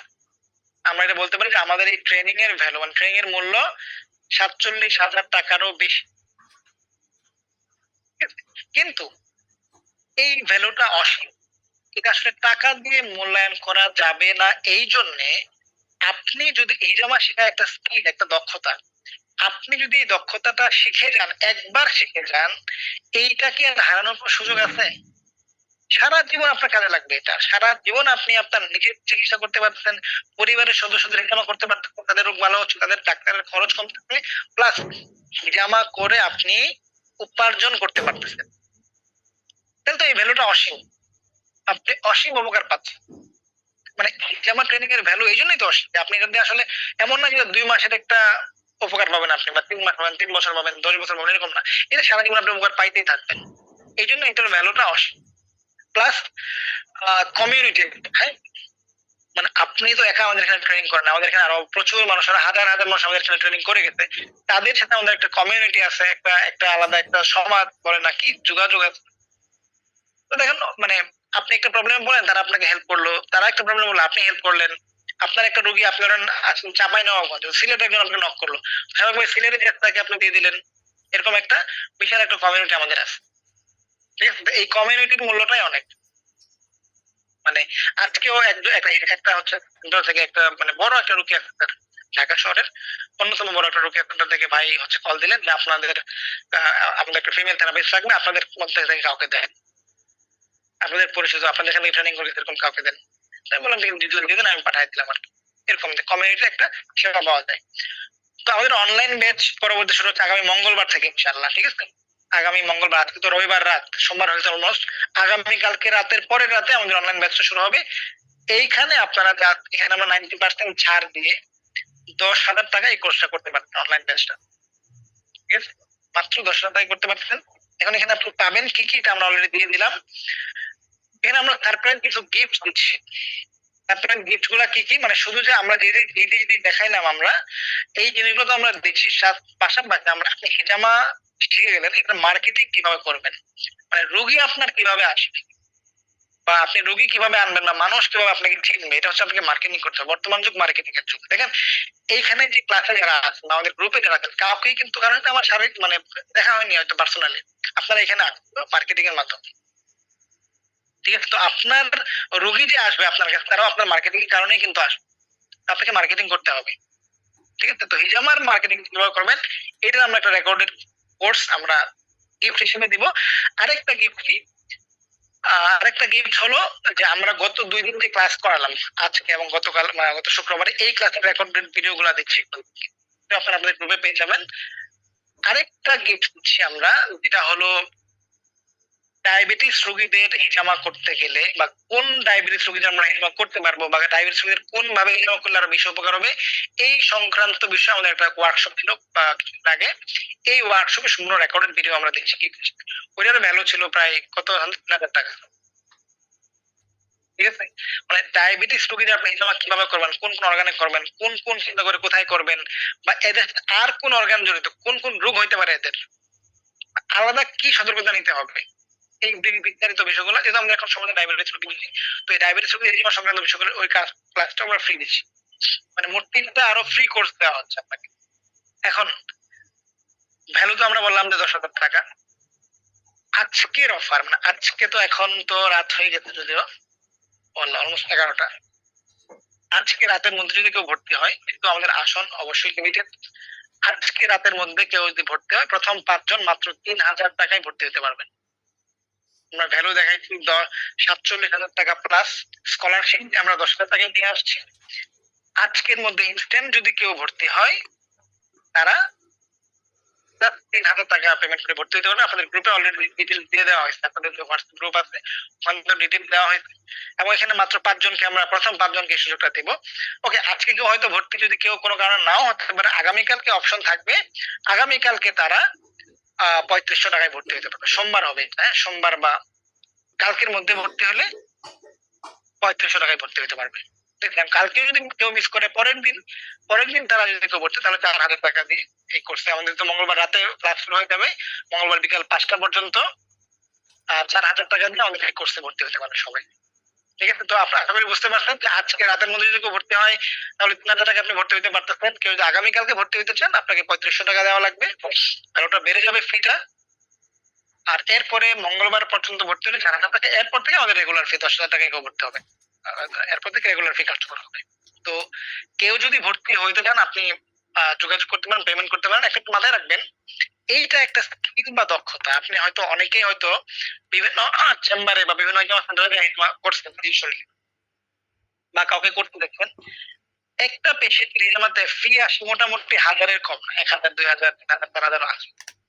এখন সেখানে আমরা মানে আপনি হিজামা করাইতে যে খরচ লাগে একটা সেশন, ওই খরচে আপনি শিখে নিতে পারতেন।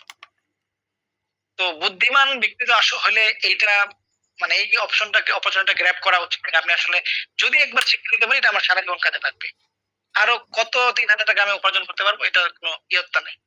ঠিক আছে, তো সবার জন্য শুভকামনা রইলো। সবাই শিখেন, যেখানে শিখেন সবাই শিখেন। বাকি সুযোগ সবসময় আসে না, ডিসকাউন্ট সবসময় আসে না, স্কলারশিপ সবসময় আসে না। এবার যেহেতু আসছে বুদ্ধিমান হলে এটা নেওয়া উচিত। কিভাবে জয়েন করবেন, প্লাস পেমেন্ট করে আমাদের গ্রুপে জানিয়ে দিলে হবে। আমাদের গ্রুপে না, আমাদের হচ্ছে এই নাম্বারগুলোতে আপনারা যোগাযোগ করছেন, আপনাদের গ্রুপের যে অ্যাডমিনরা আছে অ্যাডমিনদেরকে স্ক্রিনশট দিয়ে দিলে হবে। তারপর আপনাদেরকে এই ব্যাচের গ্রুপে আমরা অ্যাড করে নিব আর কি। ঠিক আছে,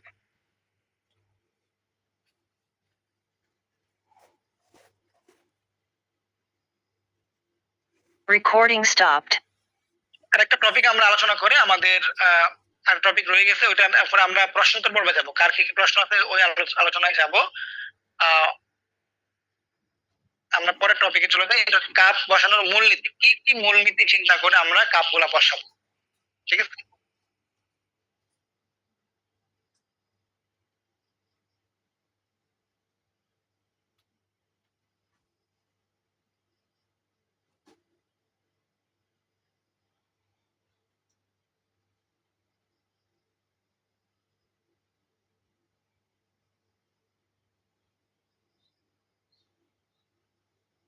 এটা সবচেয়ে এটা মানে অন্যতম একটা ইম্পর্টেন্ট একটা লেসন আপনার জন্য। এটা আপনি মাথায় রাখলে সারা জীবন আপনার এটা কাজে লাগবে। এই মূলনীতি যদি আপনি মাথায় রাখেন সারা জীবন আপনার এটা আপনার কাজে লাগবে। ঠিক আছে, একবার কাপ বসানোর মূলনীতি, আপনি কি চিন্তা করে কোথায় কাপ বসাবেন, কিভাবে কাপ বসাবেন। Recording in progress.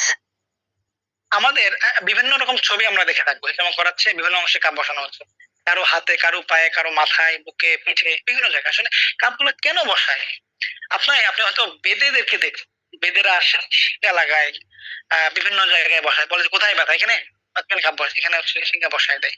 এখন হিজামার ক্ষেত্রে বিভিন্ন রোগ নিয়ে রোগীরা আসবে, বিভিন্ন প্রবলেম নিয়ে রোগীরা আসবে, আপনি তার কোথায় কাপ বসাবেন, কি চিন্তা করে কাপ বসাবেন। আমাদের দুইটা জায়গায় আমাদের প্রবলেম, আমাদের হয় চামড়ার উপরে প্রবলেম হয় অথবা চামড়ার ভিতরে প্রবলেম হয়। এই তো হয় চর্মরোগ না ভিতরের কোনো রোগ, হয় মানে বুকের মধ্যে চর্মরোগ হয়েছে অথবা বুকের ভিতরে যে অর্গান আছে তার মধ্যে কোনো প্রবলেম হয়েছে। এই তো হয় চামড়ার উপরে না চামড়ার ভিতরে। প্রবলেম যেটাই হোক আমরা কিন্তু কাপ চামড়ার উপরেই বসাই। আপনার সমস্যা যদি ভেতরে হয় কাপ কিন্তু আমরা উপরেই বসাই। তো যদি চর্মরোগের সমস্যা হয় আমাদের, কারো যদি চামড়ার সমস্যা হয়, তাহলে যেখানে সমস্যা ঠিক সেখানে আপনি কাপ বসাই দেন। এটা 1 নাম্বার নিয়ম। চামড়ার যেখানে সমস্যা ঠিক সেখানে কাপ বসানো, প্রথম নিয়ম। দ্বিতীয় নিয়ম কি, চামড়ার যেখানে সমস্যা তার আশেপাশেও কাপ বসানো, যেখানে সমস্যা সেখানে বসানো, তার আশেপাশে কাপ বসানো। ঠিক আছে, আর চামড়ার যেখানে সমস্যা ঠিক সেখানে কাপ বসানো 1 নাম্বার নিয়ম, তার আশেপাশে কাপ বসানো 2 নাম্বার নিয়ম। এই দুটো আপনাকে মানতে হবে। তবে একটা বিষয় এখানে জরুরি, একটা সতর্কতা জরুরি। যেমন ধরেন কারো এখানে সমস্যা, আমরা ছিলে গেছে, এই তো বা নতুন অপারেশন করছে, এখন এখানে সমস্যা, এখানে আমাকে যে দেখতে হবে এইরকম প্রবলেম আছে ঠিক উপরে কিন্তু আপনি কাপ বসাতে পারবেন না। চামড়ার এখানে সমস্যা, মানে যদি আঘাতটা নতুন হয় বা নরম হয় চামড়াটা, মানে আঘাতের কারণে বা রোগের কারণে যদি আক্রান্ত স্থানটা নরম হয়ে যায়, সেখানে কাপ বসাতে উল্টা ক্ষতির সম্ভাবনা থাকে, তাহলে সে অংশে আমরা কাপ বসাবো না, তার আশেপাশে বসাই সন্তুষ্ট থাকবো। আর যদি আক্রান্ত অংশটা একটু শক্ত হয় তাহলে আপনি ঠিক উপরে কাপ বসাতে পারেন, কোনো সমস্যা নেই। তাহলে নিয়মটা আবার বলি, সেই মানে আক্রান্ত মানে চর্মরোগের ক্ষেত্রে যেখানে সমস্যা থাকে সেখানে কাপ বসাবো।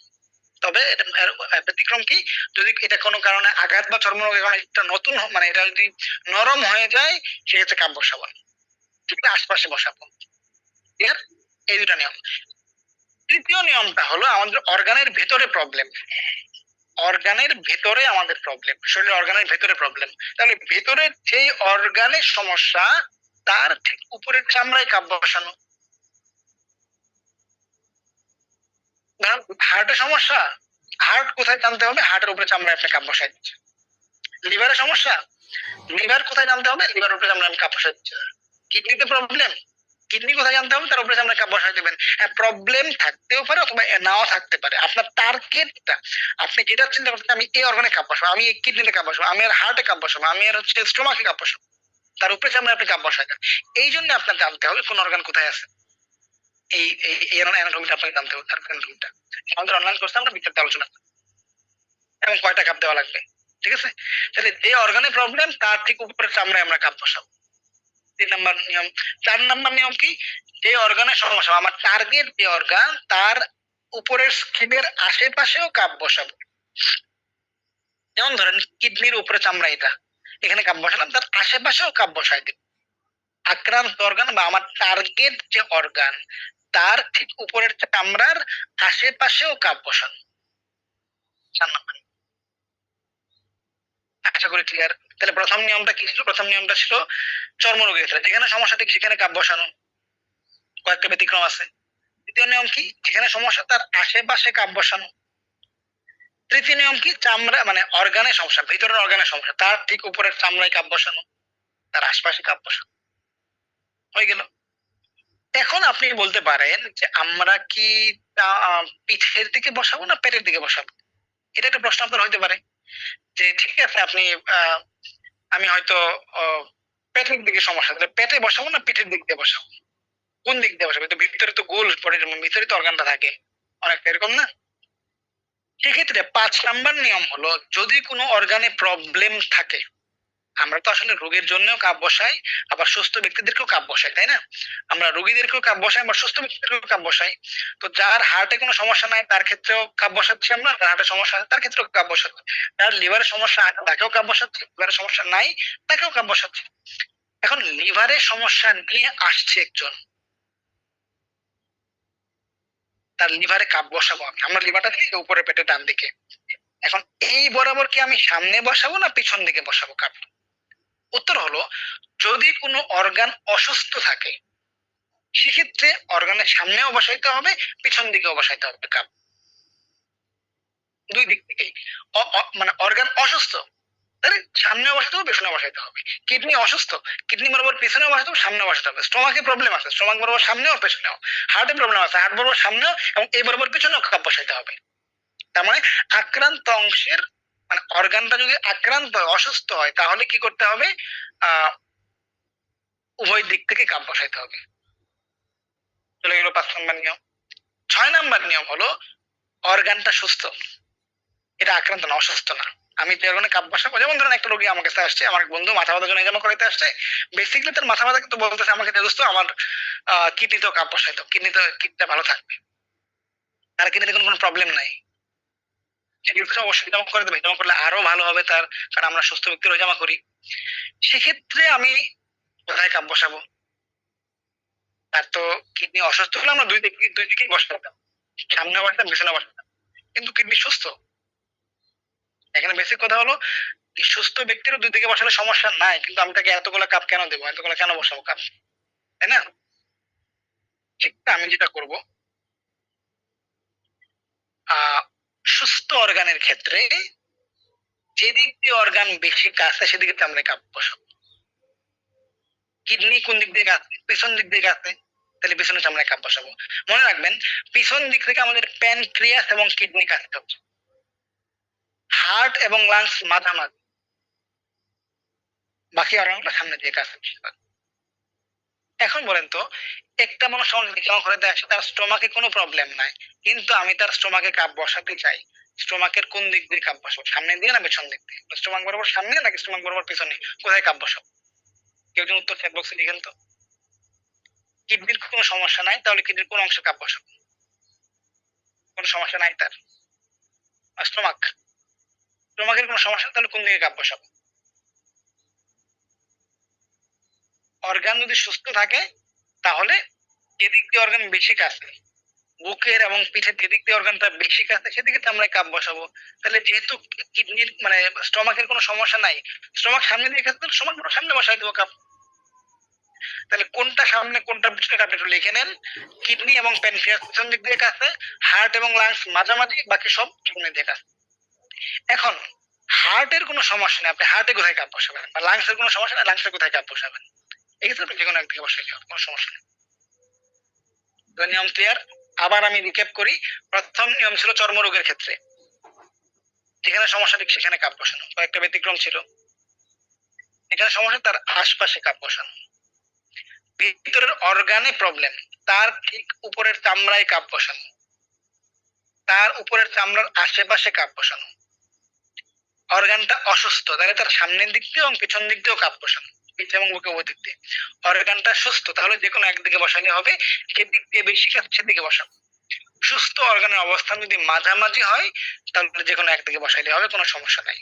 মানে হার্ট এবং লাংসে যে কোনো একদিকে কোনো সমস্যা নেই। 7টা নিয়ম আমাদের চলে গেল। 8 নাম্বার নিয়ম কি, আপনাকে অবশ্যই মানে নার্ভ রিলেটেড প্রবলেমের ক্ষেত্রে আপনাকে ঘাড় অথবা কোমর অবশ্যই অ্যাড করতে হবে। যেমন কোনো রোগী যদি বলে আমার হাতের দিকেও ব্যথা, ব্যথাটা নাড়াচাড়া করে, জায়গা পরিবর্তন করে, ঝিনঝিন সৃষ্টি করে, অবশ অবশ লাগে, নিউরোপ্যাথিক পেইনের যেটা বৈশিষ্ট্য, নার্ভ রিলেটেড যদি পেইন হয়, এবং সায়াটিকা একটু আগে বলে আসলাম, পিএলআইডি হলো, ডিস্ক প্রলেপস হইলো, এর কারণে ব্যথাটা জায়গা পরিবর্তন করবে। সেক্ষেত্রে আক্রান্ত অংশে আপনি কাপ দিবেন, আক্রান্ত অংশের আশপাশে তো অবশ্যই কাপ দিবেন। পাশাপাশি আপনি ঘাড় অথবা মেরুদণ্ডটা ঘাড় অথবা কোমর অ্যাড করতে হবে। তাহলে হাতের দিকের সমস্যায় কোমর ঘাড়ে দিবেন, আর কোমরের নিচে যে কোনো অর্গান এরিয়ার সমস্যা আপনি অবশ্যই কোমরে কাপ বসাইতে হবে। 8 নাম্বার নিয়মের মূল কথা হলো আপনি হাতের দিকের সমস্যায় ঘাড়ে কাপ বসাবেন, বা কোমরের নিচে যে কোনো প্রবলেম সমস্যার কারণে আপনি কোমরে কাপ বসাবেন। এটা যদি আমরা একটু বইয়ের ভাষায় বলি আর সুন্দর ভাষায় বলি, নার্ভ সংক্রান্ত সমস্যার ক্ষেত্রে আক্রান্ত অংশে নার্ভ সাপ্লাই মেরুদণ্ডের যেখান থেকে শুরু হচ্ছে সেখানে কাপ বসাতে হবে। কারণ মেরুদণ্ডটা দেখেন তো আমাদের এটা হচ্ছে একটা এটা হচ্ছে সম্পূর্ণ আমাদের স্পাইনাল কর্ড বা স্পাইন, টোটাল নার্ভাস সিস্টেম আমাদের। এই দেখেন হাতের দিকে ছড়াই গেছে, পিঠ বরাবর আসছে, পায়ের দিকে ছড়াই গেছে, এই মোটা আবার চিকন হয়ে গেছে, এটা মেইন লাইন ধরেন। তাহলে এখান থেকে হাতের দিকে গেছে না, তাহলে হাতে কোন অংশ থেকে নার্ভ সাপ্লাই আসছে, মেরুদণ্ডের কোন অংশ থেকে আসছে, ঘাড় থেকে আসছে। রানের মধ্যে পায়ের মধ্যে মেরুদণ্ডের কোন অংশ থেকে আসছে, কোমর থেকে আসছে। তার মানে কোন অংশে আপনি কাপ বসাবেন, আক্রান্ত অংশে বসানোর পাশাপাশি দেখবে এখানে নার্ভ সাপ্লাই করতে গেছে। উত্তর দুইটা যে কোনো একটা হয়, ঘাড়ে অথবা কোমরে তো অ্যাড করতে হবে বাসে। 9 নাম্বার নিয়ম হচ্ছে হাদিস শরীফে কিছু পয়েন্টের ব্যাপারে কথা আসছে যে এখানে যদি কেউ কাপ বসায় মাথার মাঝখানে এবং দুই কাঁধের মাঝে হিজামা করতেন এবং বলতেন যে ব্যক্তি শরীরের এই অংশে হিজামা করাবে সে তার কোনো রোগের চিকিৎসা না করালেও কোনো ক্ষতি হবে না। মানে এই দুটো অংশে কাপ বসাইতে হবে। হাদিসটা দেখেন, অন্য কোনো চিকিৎসা না করলে ক্ষতি হবে না। মানে এটা একটা সুন্নত ভ্যাকসিন বলতে পারি না আমরা, সর্বরোগের ওষুধ বলা যায়, তাই না? তাহলে জায়গাটা কোথায় আমরা একটু দেখি। মাথার মাঝখানে এবং দুই কাঁধের মাঝে, মাথার মাঝখানে দুই কাঁধের মাঝে, মাথার মাঝখানে কোনটা, তালু বরাবর, ভার্টেক্স বরাবর এই পয়েন্টটা দিতে হবে, এবং দুই কাঁধের মাঝে 3-7 ঘাড়ের পেছনে একটা উঁচু অংশ, এখানে কাঁপতে। কোন নিয়মে দিব, যে হাদিস শরীফ আছে এখানে হিজামা করা হলে অন্য কোন রোগের চিকিৎসা না করলে সমস্যা না, এটা সর্বরোগের চিকিৎসা বলা যায় এটাকে। ওই নিয়ত দিব, রোগী পায়ে প্রবলেম থাকুক, হাতে প্রবলেম থাকুক, কোমরে থাকুক, আমরা অবশ্যই এই জোড়াতে দিয়ে দেবো। বা সুস্থ ব্যক্তি আছে তাকে ওই জোড়া দেবো, বা আমরা নিজেরা যখন জমা করি, পরিবার সদস্যদের যখন জমা করি, এই দুইটা পয়েন্ট আমরা অবশ্যই অ্যাড করবো এই নিয়তে, যেখানে জমা করলে অন্য সব রোগের একটা টেপা হবে। আর লাস্ট ওয়ান, নির্দিষ্ট অর্গান বা এরিয়াকে ডিটক্স করতে সম্ভাব্য সর্বোচ্চ সংখ্যক কাপ বসান। এর মানে এই না যে আমি পুরো শরীরটা ঝাঁঝরা করে ফেললাম, এর মানে হলো ধরুন লিভারে আমি কাপ বসাবো, তো লিভার তো আমরা যে এই পুরো এরিয়া পুরোটা লিভার, আমি একটা কাপ বসাই বলতে পারি লিভার ডিটক্স হয়ে গেছে, কিন্তু যেমন যে মেকানিজম ব্লাড ডিটক্সিফাই করতেছে, এখানে হচ্ছে ক্যাপিলারি থেকে আমরা রক্তটা নিয়ে আসছি পুরোপুরি, নাইট্রিক অক্সাইড রিলিজ হচ্ছে, ব্লাড সার্কুলেশন বাড়তেছে, স্পাজম দূর হচ্ছে, নাইট্রিক অক্সাইড, এরকম অনেকগুলো উপকার হচ্ছে। এটা যত বেশি এরিয়ায় করা যায়, মানে এই অর্গানটাকে টার্গেট করতে, এই অর্গানটাকে কভার করতে যে কটা কাপলাকে আমি লাগাবো, যত বেশি লাগানো যায়, মানে স্পেসিফিক অর্গান, পুরা বডি না, কিন্তু এমন না যে পুরা বডিতে যে কটা কাপলাকে লাগাচ্ছে এটা না, কিন্তু পুরা বডিতে যে কটা এরকম না, মানে আমার টার্গেট যে অর্গানটা, তার ধরুন কোমর থাকে, তার কোমর ব্যথা, কোমরে আমি যেটা একটা কাপ বসাতে পারি, অথবা চাইলে 3 থেকে 9টা কাপ বসাতে পারি। উত্তম কোনটা? এই অর্গানটাকে টার্গেট ডিটক্সিফাই করার জন্য এই কটা কাপটাকে এই কটা তত বেশি লাগে দেওয়া। মাথা ব্যথা নিয়ে কেউ আসলো, আমার মাথা 8টা পয়েন্ট দেখালেন ওই দিন, আপনি একটা পয়েন্ট মাথা যে কোনো একটা পয়েন্ট বসা বলতে পারেন, হ্যাঁ মাথা তো জমা করে দিছি। একটা মানুষ পিঠের ব্যথা নিয়ে আসছে, তো পিঠে একটা কাপ বসা বলতে পারেন, হ্যাঁ আমি তো পিঠে জমা করে দিচ্ছি। কোমরে একটা কাপ বসায় বলতে পারেন, কোমরটা জমা করে দিচ্ছি। সেটাতে আমি কোনো ওষুধ ঢোকাচ্ছি না, জাস্ট স্ক্র্যাচ করতেছি, আঁচড় দিচ্ছি, রক্ত বেরোচ্ছে, ভালো হয়ে যাচ্ছে রোগটা। এই জন্য ওই স্পেসিফিক অর্গানকে, স্পেসিফিক এরিয়াকে পুরাটাকে ডিটক্স করার জন্য যে কটা কাপ লাগে, উত্তম হলো 20 পয়েন্ট দেওয়া। আর সবাই এই 10টা মূলনীতি যদি আপনি মাথায় রাখেন, আপনি যে কোনো রোগীর জমা করতে পারবেন যদি আপনার অর্গান ভিত্তিক জ্ঞান থাকে, রোগ ভিত্তিক নলেজ থাকে। কারণ যে কোনো রোগ নিয়ে আমরা চিন্তা করবো, এই রোগের সাথে কোন অর্গান জড়িত, সেই অর্গানটা বডির কোথায়, ওখানে আপনি কাপ বসাই দেন, তার আশপাশে কাপ বসান, সাথে অন্যগুলো অ্যাড করেন, ঠিক আছে? তো এই ছিল আজকের ক্লাস। আজকের ক্লাস সংক্রান্ত কারো কোনো প্রশ্ন থাকলে আমরা এখন আপনাদের কাছে আসবো। প্রশ্ন থাকলে গ্রুপে Recording stopped. করেন প্রশ্নটা, chat box I think open আছে। আর সবার কাছে এটা একটা হচ্ছে মতামত নিব, ক্লাস কেমন লাগলো আপনাদের, বুঝতে পারছেন কিনা, ক্লাস কেমন লাগলো আপনারা বুঝতে পারছেন কিনা একটু জানাবেন। কার কোনো ভয়েস থেকেও বলতে পারেন আসলে ক্লাস কেমন লাগলো আপনাদের, আমি আনমিউট হওয়ার সুযোগ করে দিচ্ছি, তাহলে আপনি আনমিউট হয়ে বলতে। আলহামদুলিল্লাহ ওস্তাদ জি, অনেক ভালো লাগছে। আমি আগে একটু এই যে আমার Recording in progress. বিষয়গুলো বুঝতে পারছেন? জি জি ওস্তাদ জি, বুঝতে পারছি। আমি আগে এই যে আমার ক্লাস করছি পাড়াতে, ওই আপনি যে এরকম ভাবে বিস্তারিত ভাবে বুঝাইছেন এরকম করে বুঝাই নাই, এমনি প্র্যাকটিক্যালি এইগুলা শুকাই দেওয়া হয়েছে যে কোন অর্গান থেকে কোন এই বিষয়গুলো বুঝতাম না, কিন্তু আপনার এই ক্লাসটা করার পরে এই বিষয়গুলো বুঝে আসছে। আলহামদুলিল্লাহ, শুকরিয়া। বাকিদের কি মনে হয়, ক্লাসটা কেমন লাগতে পারছেন, বুঝতে পারছেন? জি আলহামদুলিল্লাহ, অত্যন্ত ভালো শুকরিয়া। মহান আল্লাহ আপনাকে আপনার খায়াত দান করে বাকিরা অন্যদের একটু মতামত চাই, বুঝতে পারছেন কিনা? ক্লাস করে 2 দিনে আমরা ক্লাস করলাম, ভালো লাগলো। আপনি কোন জায়গা থেকে কিভাবে শিখছেন একটু জানতে পারি? আর কেউ, আমি প্রশ্ন করলাম যে কারো কোনো মানে ক্লাসটা কেমন লাগলো, আলহামদুলিল্লাহ অনেক ভালো লাগলো। এই সামনের বড় প্রশ্ন কত করবেন? অলরেডি গ্রুপে হচ্ছে আপনাদের দেওয়া হয়েছে, হোয়াটসঅ্যাপ গ্রুপে দিয়ে দেওয়া হয়েছে, পেমেন্ট করার মিটার দেওয়া হয়েছে। তো যাই হোক, সবাইকে মিউট করে দিচ্ছি। এখন হচ্ছে আমরা প্রশ্ন নেব। আমরা কারো কোনো প্রশ্ন থাকলে আপনারা হাত উঁচু করবেন, আমরা আপনাদেরকে অপশন সুযোগ দেব। অপ্রাসঙ্গিক কথা না বললে ভালো। এখন ধরেন আমি প্রশ্ন করলাম একটা, আপনি উত্তর দিচ্ছেন আরেকটা, আপনি করতে এসেছেন। এই প্রশ্ন আমি আপনাকে প্রশ্ন করলাম, ভাই আপনি ক্লাস কেমন লাগে, আমি তো প্রথম দিনই আমার পরিচয় দিলাম, আবারও দিব, কোনো সমস্যা নাই, কিন্তু আমি যে প্রশ্ন করতে যাচ্ছি আপনি ওটার উত্তর থাকেন।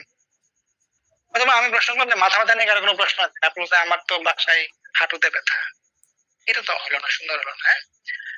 অলরেডি অনেকে হাত উঠাইতে, কারো কোনো প্রশ্ন হাত উঠাইতে পারেন, আমরা এক পর্যায়ক্রমে আপনাকে আসবো, সময় কম, আমরা হয়তো 10 মিনিট দেবো।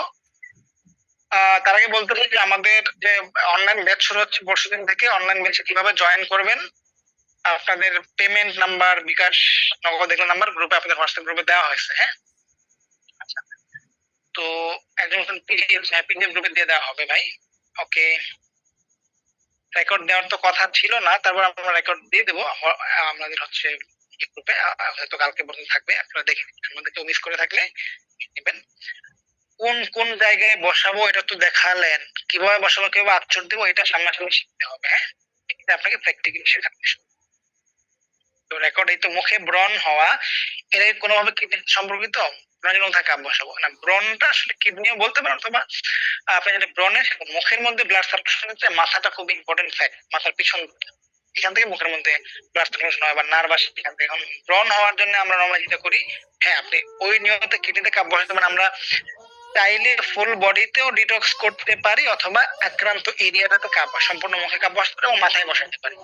আর মুখের মধ্যে আক্রান্ত স্থানে মুখে বসাইলাম, আর এখানে একটু ব্লাড সাপ্লাই আসে মাথা থেকে, মাথার পেছন দিক থেকে, পেছনে বসালাম, মাথার মাঝখানে বসাইলাম। হ্যাঁ, অথবা আমরা যেটা দেখছি শুধু মুখের মধ্যে বসালে অনেক রোগী উপকার পায়, কিছু রোগী আমরা উপকার পাই। ঠিক আছে, আশা করি ক্লিয়ার। আচ্ছা, আমরা একটু যারা প্রশ্ন করছেন তারা হাত তুলছেন তাদের কাছে আসি। জনাব রেজাউল করিম সাহেব, আনমিউট হয়ে বলতে হবে।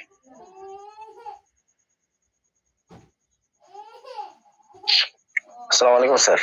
ওয়ালাইকুম আসসালাম। আচ্ছা, আরেকজন হাত উঠাইছেন SD1XCR, আপনি নামটা এডিট করেন, হ্যাঁ এটা সহজ হবে আপনাকে দেওয়া।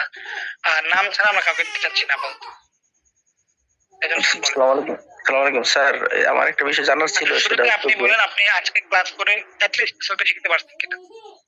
জি জি স্যার, শিখতে পেরেছি স্যার। নাকি আপনার সময়টা নষ্ট?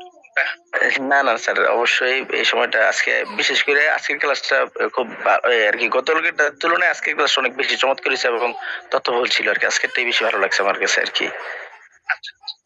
স্যার আজকে যেগুলো আলোচনা করলাম এর মধ্যে থেকে আপনার কোনো প্রশ্ন আছে কিনা বলেন, কি প্রশ্ন? আলোচনার মধ্যে বলতে স্যার আমার একটা বিষয় জানা ছিল, সেটা হচ্ছে যে আমরা তো আজকের যে ক্লাসটা টোটাল শিখলাম যে কি বলে আচরণ কেটে যেভাবে কোন পয়েন্টে কিভাবে করতে হয় আর কি। তা আমার জানা আমি মূলত আজকে শেখার উদ্দেশ্য আমার ফ্যামিলিগত ভাবে দেওয়া। তো এখন ওই যে ড্রাই কাপিং, যেটা আপনি যে পয়েন্ট গুলো বলছেন, এইগুলো কি আমি ড্রাই কাপিং কি সেভাবে করতে পারি কিনা, করলে কি উপকার পাবো কিনা আর কি, বিষয়টি জানার ছিল। একটা বিষয় কি কিছু না কিছু উপকার তো হবে, পুরোপুরি উপকার না হোক, মানে পুরোপুরি মানে আমরা দেখেন এখানে একটা বিষয়টা কি, এটা আশ্চর্যের বিষয় না, একটু কাপ বসাইলাম, হালকা আঁচড় দিলাম, একটু রক্ত বেরোলো, রোগীটা ভালো হয়ে গেল। বিষয় কুদরতি বিষয় কিনা বলেন? জি স্যার, অবশ্যই যুক্তির মধ্যে পড়ে এটা, চিন্তা করলে হচ্ছে না। হ্যাঁ হ্যাঁ, যদি অবশ্যই সাইন্টিফিক এটা যুক্তির মধ্যে অবশ্যই আসবে, কিন্তু মানে খালি চোখে দেখে মনে হয় যে আসলে এটা কেমন কথা। এখন আচর দিলে তো ওই উপকারটা হাদিস শরীফে সর্বোত্তম চিকিৎসা হিজামা কথা হচ্ছে, ওটা হিজামা মানে ওখানে আপনাকে আচর দিতে হবে, আচর দিতে হবে, এমন এখান থেকে রক্ত বের হবে। তবে মাসল রিলেটেড প্রবলেমের ক্ষেত্রে, মাসল রিলেটেড প্রবলেম, এই ক্ষেত্রে আপনি জাস্ট কাপ বসায় রাখলেও কিছু না কিছু উপকার পাবেন, কিছু না কিছু উপকার হবে। তবে মানে পুরো উপকারটা পাওয়া যাবে আচর দিলে, স্ক্র্যাচ করলে। আর এটা মাথায় রাখতে হবে যে মাথায় আমরা কখনো শুধু ড্রাই কাপিং করবো না। আমরা লাস্ট ক্লাসে কিন্তু বলছিলাম মাথার ক্ষেত্রে 4টা সতর্কতা আমরা বলছিলাম। প্রথম সতর্কতা ছিল বড় কাপ না বসানো, বেশি সাকশন না দেওয়া, 4টার বেশি বা 3টার বেশি কাপ একসাথে না দেওয়া, আর হলো মাথায় শুধু ড্রাই কাপিং না করা। খেয়াল আছে কিনা? জি স্যার। ঠিক আছে, আর কোনো প্রশ্ন? জি না স্যার। ধন্যবাদ। আমরা এখন আসবো মাওলানা মোহাম্মদ ইউসুফ সাহেব, আনমিউট হয়ে বলতে হবে।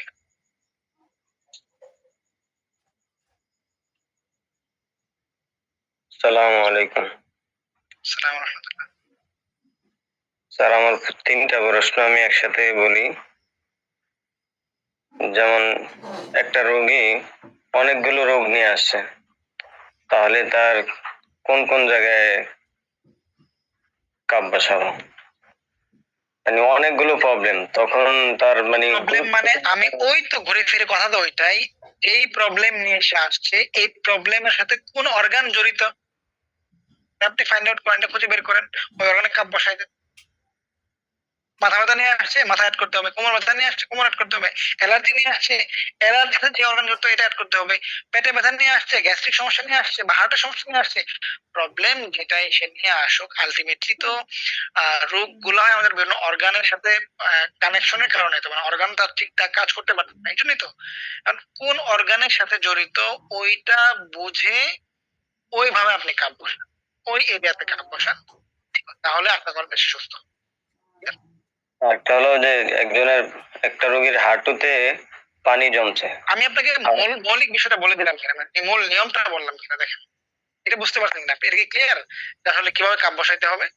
জি জি, সেটা বুঝতে। আর একটা হলো একটা রোগীর হাঁটুতে পানি জমছে, এখন হাঁটুর বাটির ভিতরে, এখন কি ওই জায়গায়, যে জায়গায় ভিতরে পানি জমছে, ওই জায়গায় কি কাপ বসানো যাবে? এখন এইটা আগে আমাকে ডাক্তার, যেহেতু পানি জমছে এটা একটা সিরিয়াস প্রবলেম, সাধারণত মানুষের হাঁটুতে পানি জমে না। আসলে পানি জমছে না, এটা আসলে কি রোগীর রোগের বিষয়টা আপনি ধরতে পারতেছেন না বা রোগী বলতে পারতেছে না। এই জন্য তার প্রেসক্রিপশন আগে দেখতে হবে, সে আগে ডাক্তার দেখাইছে কিনা, তার রোগের সম্বন্ধে ডাক্তারের মতামতটা কি, অথবা সে হিজামার পর্যায়ে আছে কিনা, এটা জেনে আমাকে আগাইতে হবে। এক কথার উপর রোগী শুধু এই এক কথার উপর তো আসলে ডিসিশন দেওয়া যাবে না। আর রোগী বলছে যে পানি জমছে, ডাক্তারের মতামত নিতে হবে, ডাক্তারের মতামত নিতে হবে, ডাক্তার দেখাইতে হবে আগে। পরীক্ষা করতে ডাক্তারকে অ্যাভয়েড করবো না, ডাক্তারকে আমরা অ্যাভয়েড করতে পারবো না।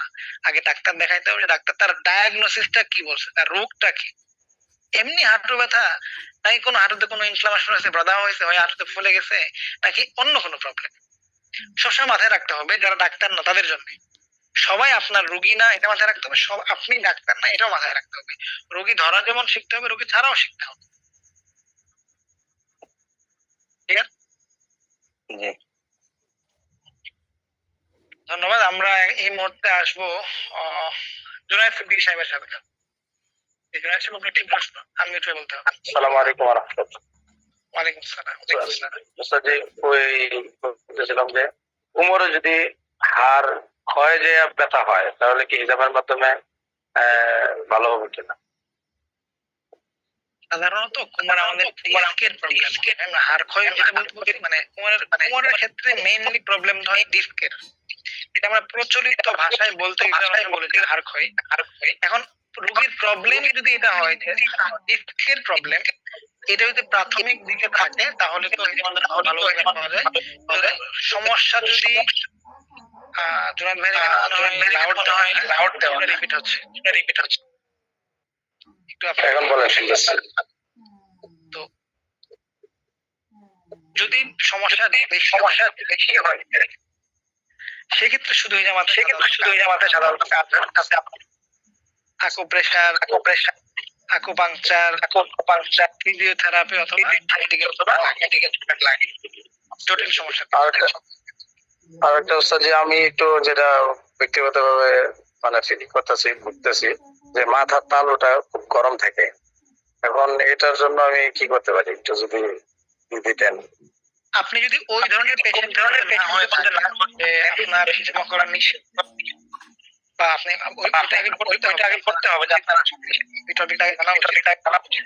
এটা না হলে আপনি আপনার মাথায় হিজামা করা ভালো উপকার পাবেন ইনশাআল্লাহ। আচ্ছা, ইনশাআল্লাহ।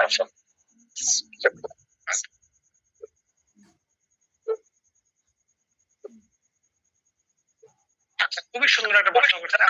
আমি গতকাল হচ্ছে কেন কেমন হচ্ছে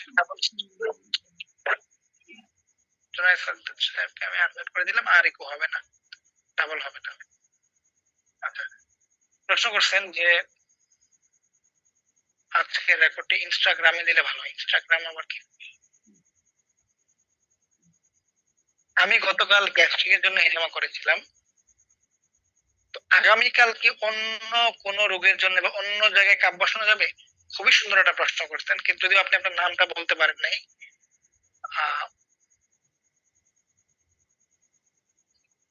আজকে আপনি আপনার এখানে হিজামা করেন, একই জায়গায় হুবহু একই জায়গায় আবার কাপ বসাইতে চাইলে আমরা কমপক্ষে 15 দিন গ্যাপ দিই, কমপক্ষে 15 দিন, ভালো করে শুকানো, ভেতরটাও ভালো হওয়া। কিন্তু এইখানে আজকে হিজামা করাইছেন, আগামীকালকে চাইলে আপনি আরেক হাতে এগুলো করাইতে পারবেন না, অন্য জায়গায় করাতে পারবেন যদি রোগীর ব্লাড প্রেশার ঠিক থাকে, ব্লাড সুগার ঠিক থাকে, দুর্বলতা না আসে, অ্যানিমিয়া বা রক্তস্বল্পতা না আসে, মানে শরীরে অস্বাভাবিক কোনো পরিবর্তন না হয়, ঠিক আছে? অন্য কোনো সমস্যা না থাকলে আপনি আহ আজকে মাথায় করে কালকেই পিঠে করাইতে পারেন, কোনো সমস্যা নেই, যদি আপনার কোনো অন্য কোনো প্রবলেম না থাকে। কিন্তু প্রবলেম হলে আপনাকে ওয়েট করতে হবে, দেরি করতে হবে, স্বাভাবিক হওয়ার আগ পর্যন্ত আপনাকে ওয়েট করতে হবে। স্বাভাবিক হয়ে গেলে তখন আপনি অন্য জায়গায় যেতে পারেন, কোনো সমস্যা নেই। যেমন ধরুন একটা রোগী আপনার কাছে আসলো, তার আপনি সমস্যা বুঝে দেখলেন, তার মাথায়ও কাপ বসানো দরকার, তার পিঠেও বসানো দরকার, বুকেও বসানো দরকার, তার আবার অ্যানিমিয়া রক্ত স্বল্পতা আছে বা ব্লাড প্রেশার কম আছে। আপনি কি করলেন, একদিনে সব করাই দিলেন, চমৎকার, অনেক টাকা পেয়ে গেলেন, রোগীও খুশি, আপনিও খুশি। কিন্তু প্রবলেমটা হবে রোগী বাড়িতে যাওয়ার পরে বা রাস্তায় বা ইলামা চেম্বারেই রোগী যখন অজ্ঞান হয়ে পড়ে যাবে বা আপনি দুর্বল হয়ে যাবে, মাথা চক্কর দিবে, আবল তাবল বকবে, তখন প্রবলেমটা টের পাওয়া যাবে। এই জন্য উচিত হলো রোগীর প্রস্তুতিমূলক বিষয়গুলো জেনে নেওয়া, রোগীর আসলে ব্লাড প্রেশার কেমন থাকবে, ব্লাড সুগার কেমন থাকবে, অ্যানিমিয়া থাকবে নাকি, মানে কতটুকু আপনাদের আমরা এলাউ করবো, এই বিষয়গুলো জানতে হবে। এক্ষেত্রে আমরা চাইলে ভাগ করে নিই, কয়েকদিন মিলিয়ে হিসাব করি। তারা দাঁতের ডাক্তারের কাছে চিকিৎসা করতে গেলে দেখবেন যে 5-6 জন, হ্যাঁ, দাঁতের ডাক্তারের কাছে চিকিৎসা দেখবেন রুট ক্যানাল বা জাতীয় প্রবলেমের ক্ষেত্রে অনেকদিন যাওয়া লাগে, একই চিকিৎসা চলতে কিন্তু অনেকদিন ধরে ধরে হচ্ছে। হিসাবের ক্ষেত্রে ধরেন আজকে আসলো, স্যার মাথায় আপনি হিসাব করে দিলেন, এখন যেহেতু তার দুর্বলতা আছে আপনি তাকে কয়েকদিন ওয়েট করতে বললেন, 5 দিন, 2 দিন বা 1 সপ্তাহ বা 15 দিন। হিজামা করার আগে আপনি যে অবস্থায় ছিলেন, শরীর আজকে হিজামা করার পরে কি আরো দুর্বল হয়ে গেছেন, মাথা চক্কর লাগতেছে বা খারাপ লাগতেছে, নতুন করে যদি খারাপ লাগা অ্যাড হয়, শুরু হয়, এইটা ভালো হওয়া পর্যন্ত অপেক্ষা করবেন, এরপরে হিজামা করে যান। আর যদি দেখেন না 3-4 দিন গেল না, কোনো প্রবলেম নাই, আসেন না, বাকি কয়েকটা পয়েন্ট রয়ে ভাবে কয়েক মিলে আপনি হিজামা করবেন, এই ধরনের পরীক্ষা। তো তার মানে কোন রোগীর ক্ষেত্রে আপনি আজকে ক্ষেত্রে জন্য বুকে পিঠে করছেন, মাথায় করতে জানেন, যদি রোগী সুস্থ থাকে বা কোনো প্রবলেম না থাকে তাহলে আপনি পরের দিনই করতে পারবেন। প্রবলেম থাকলে ওয়েট করেন, স্বাভাবিক হওয়া পর্যন্ত সময় নেন, সেটা কয়দিন লাগে।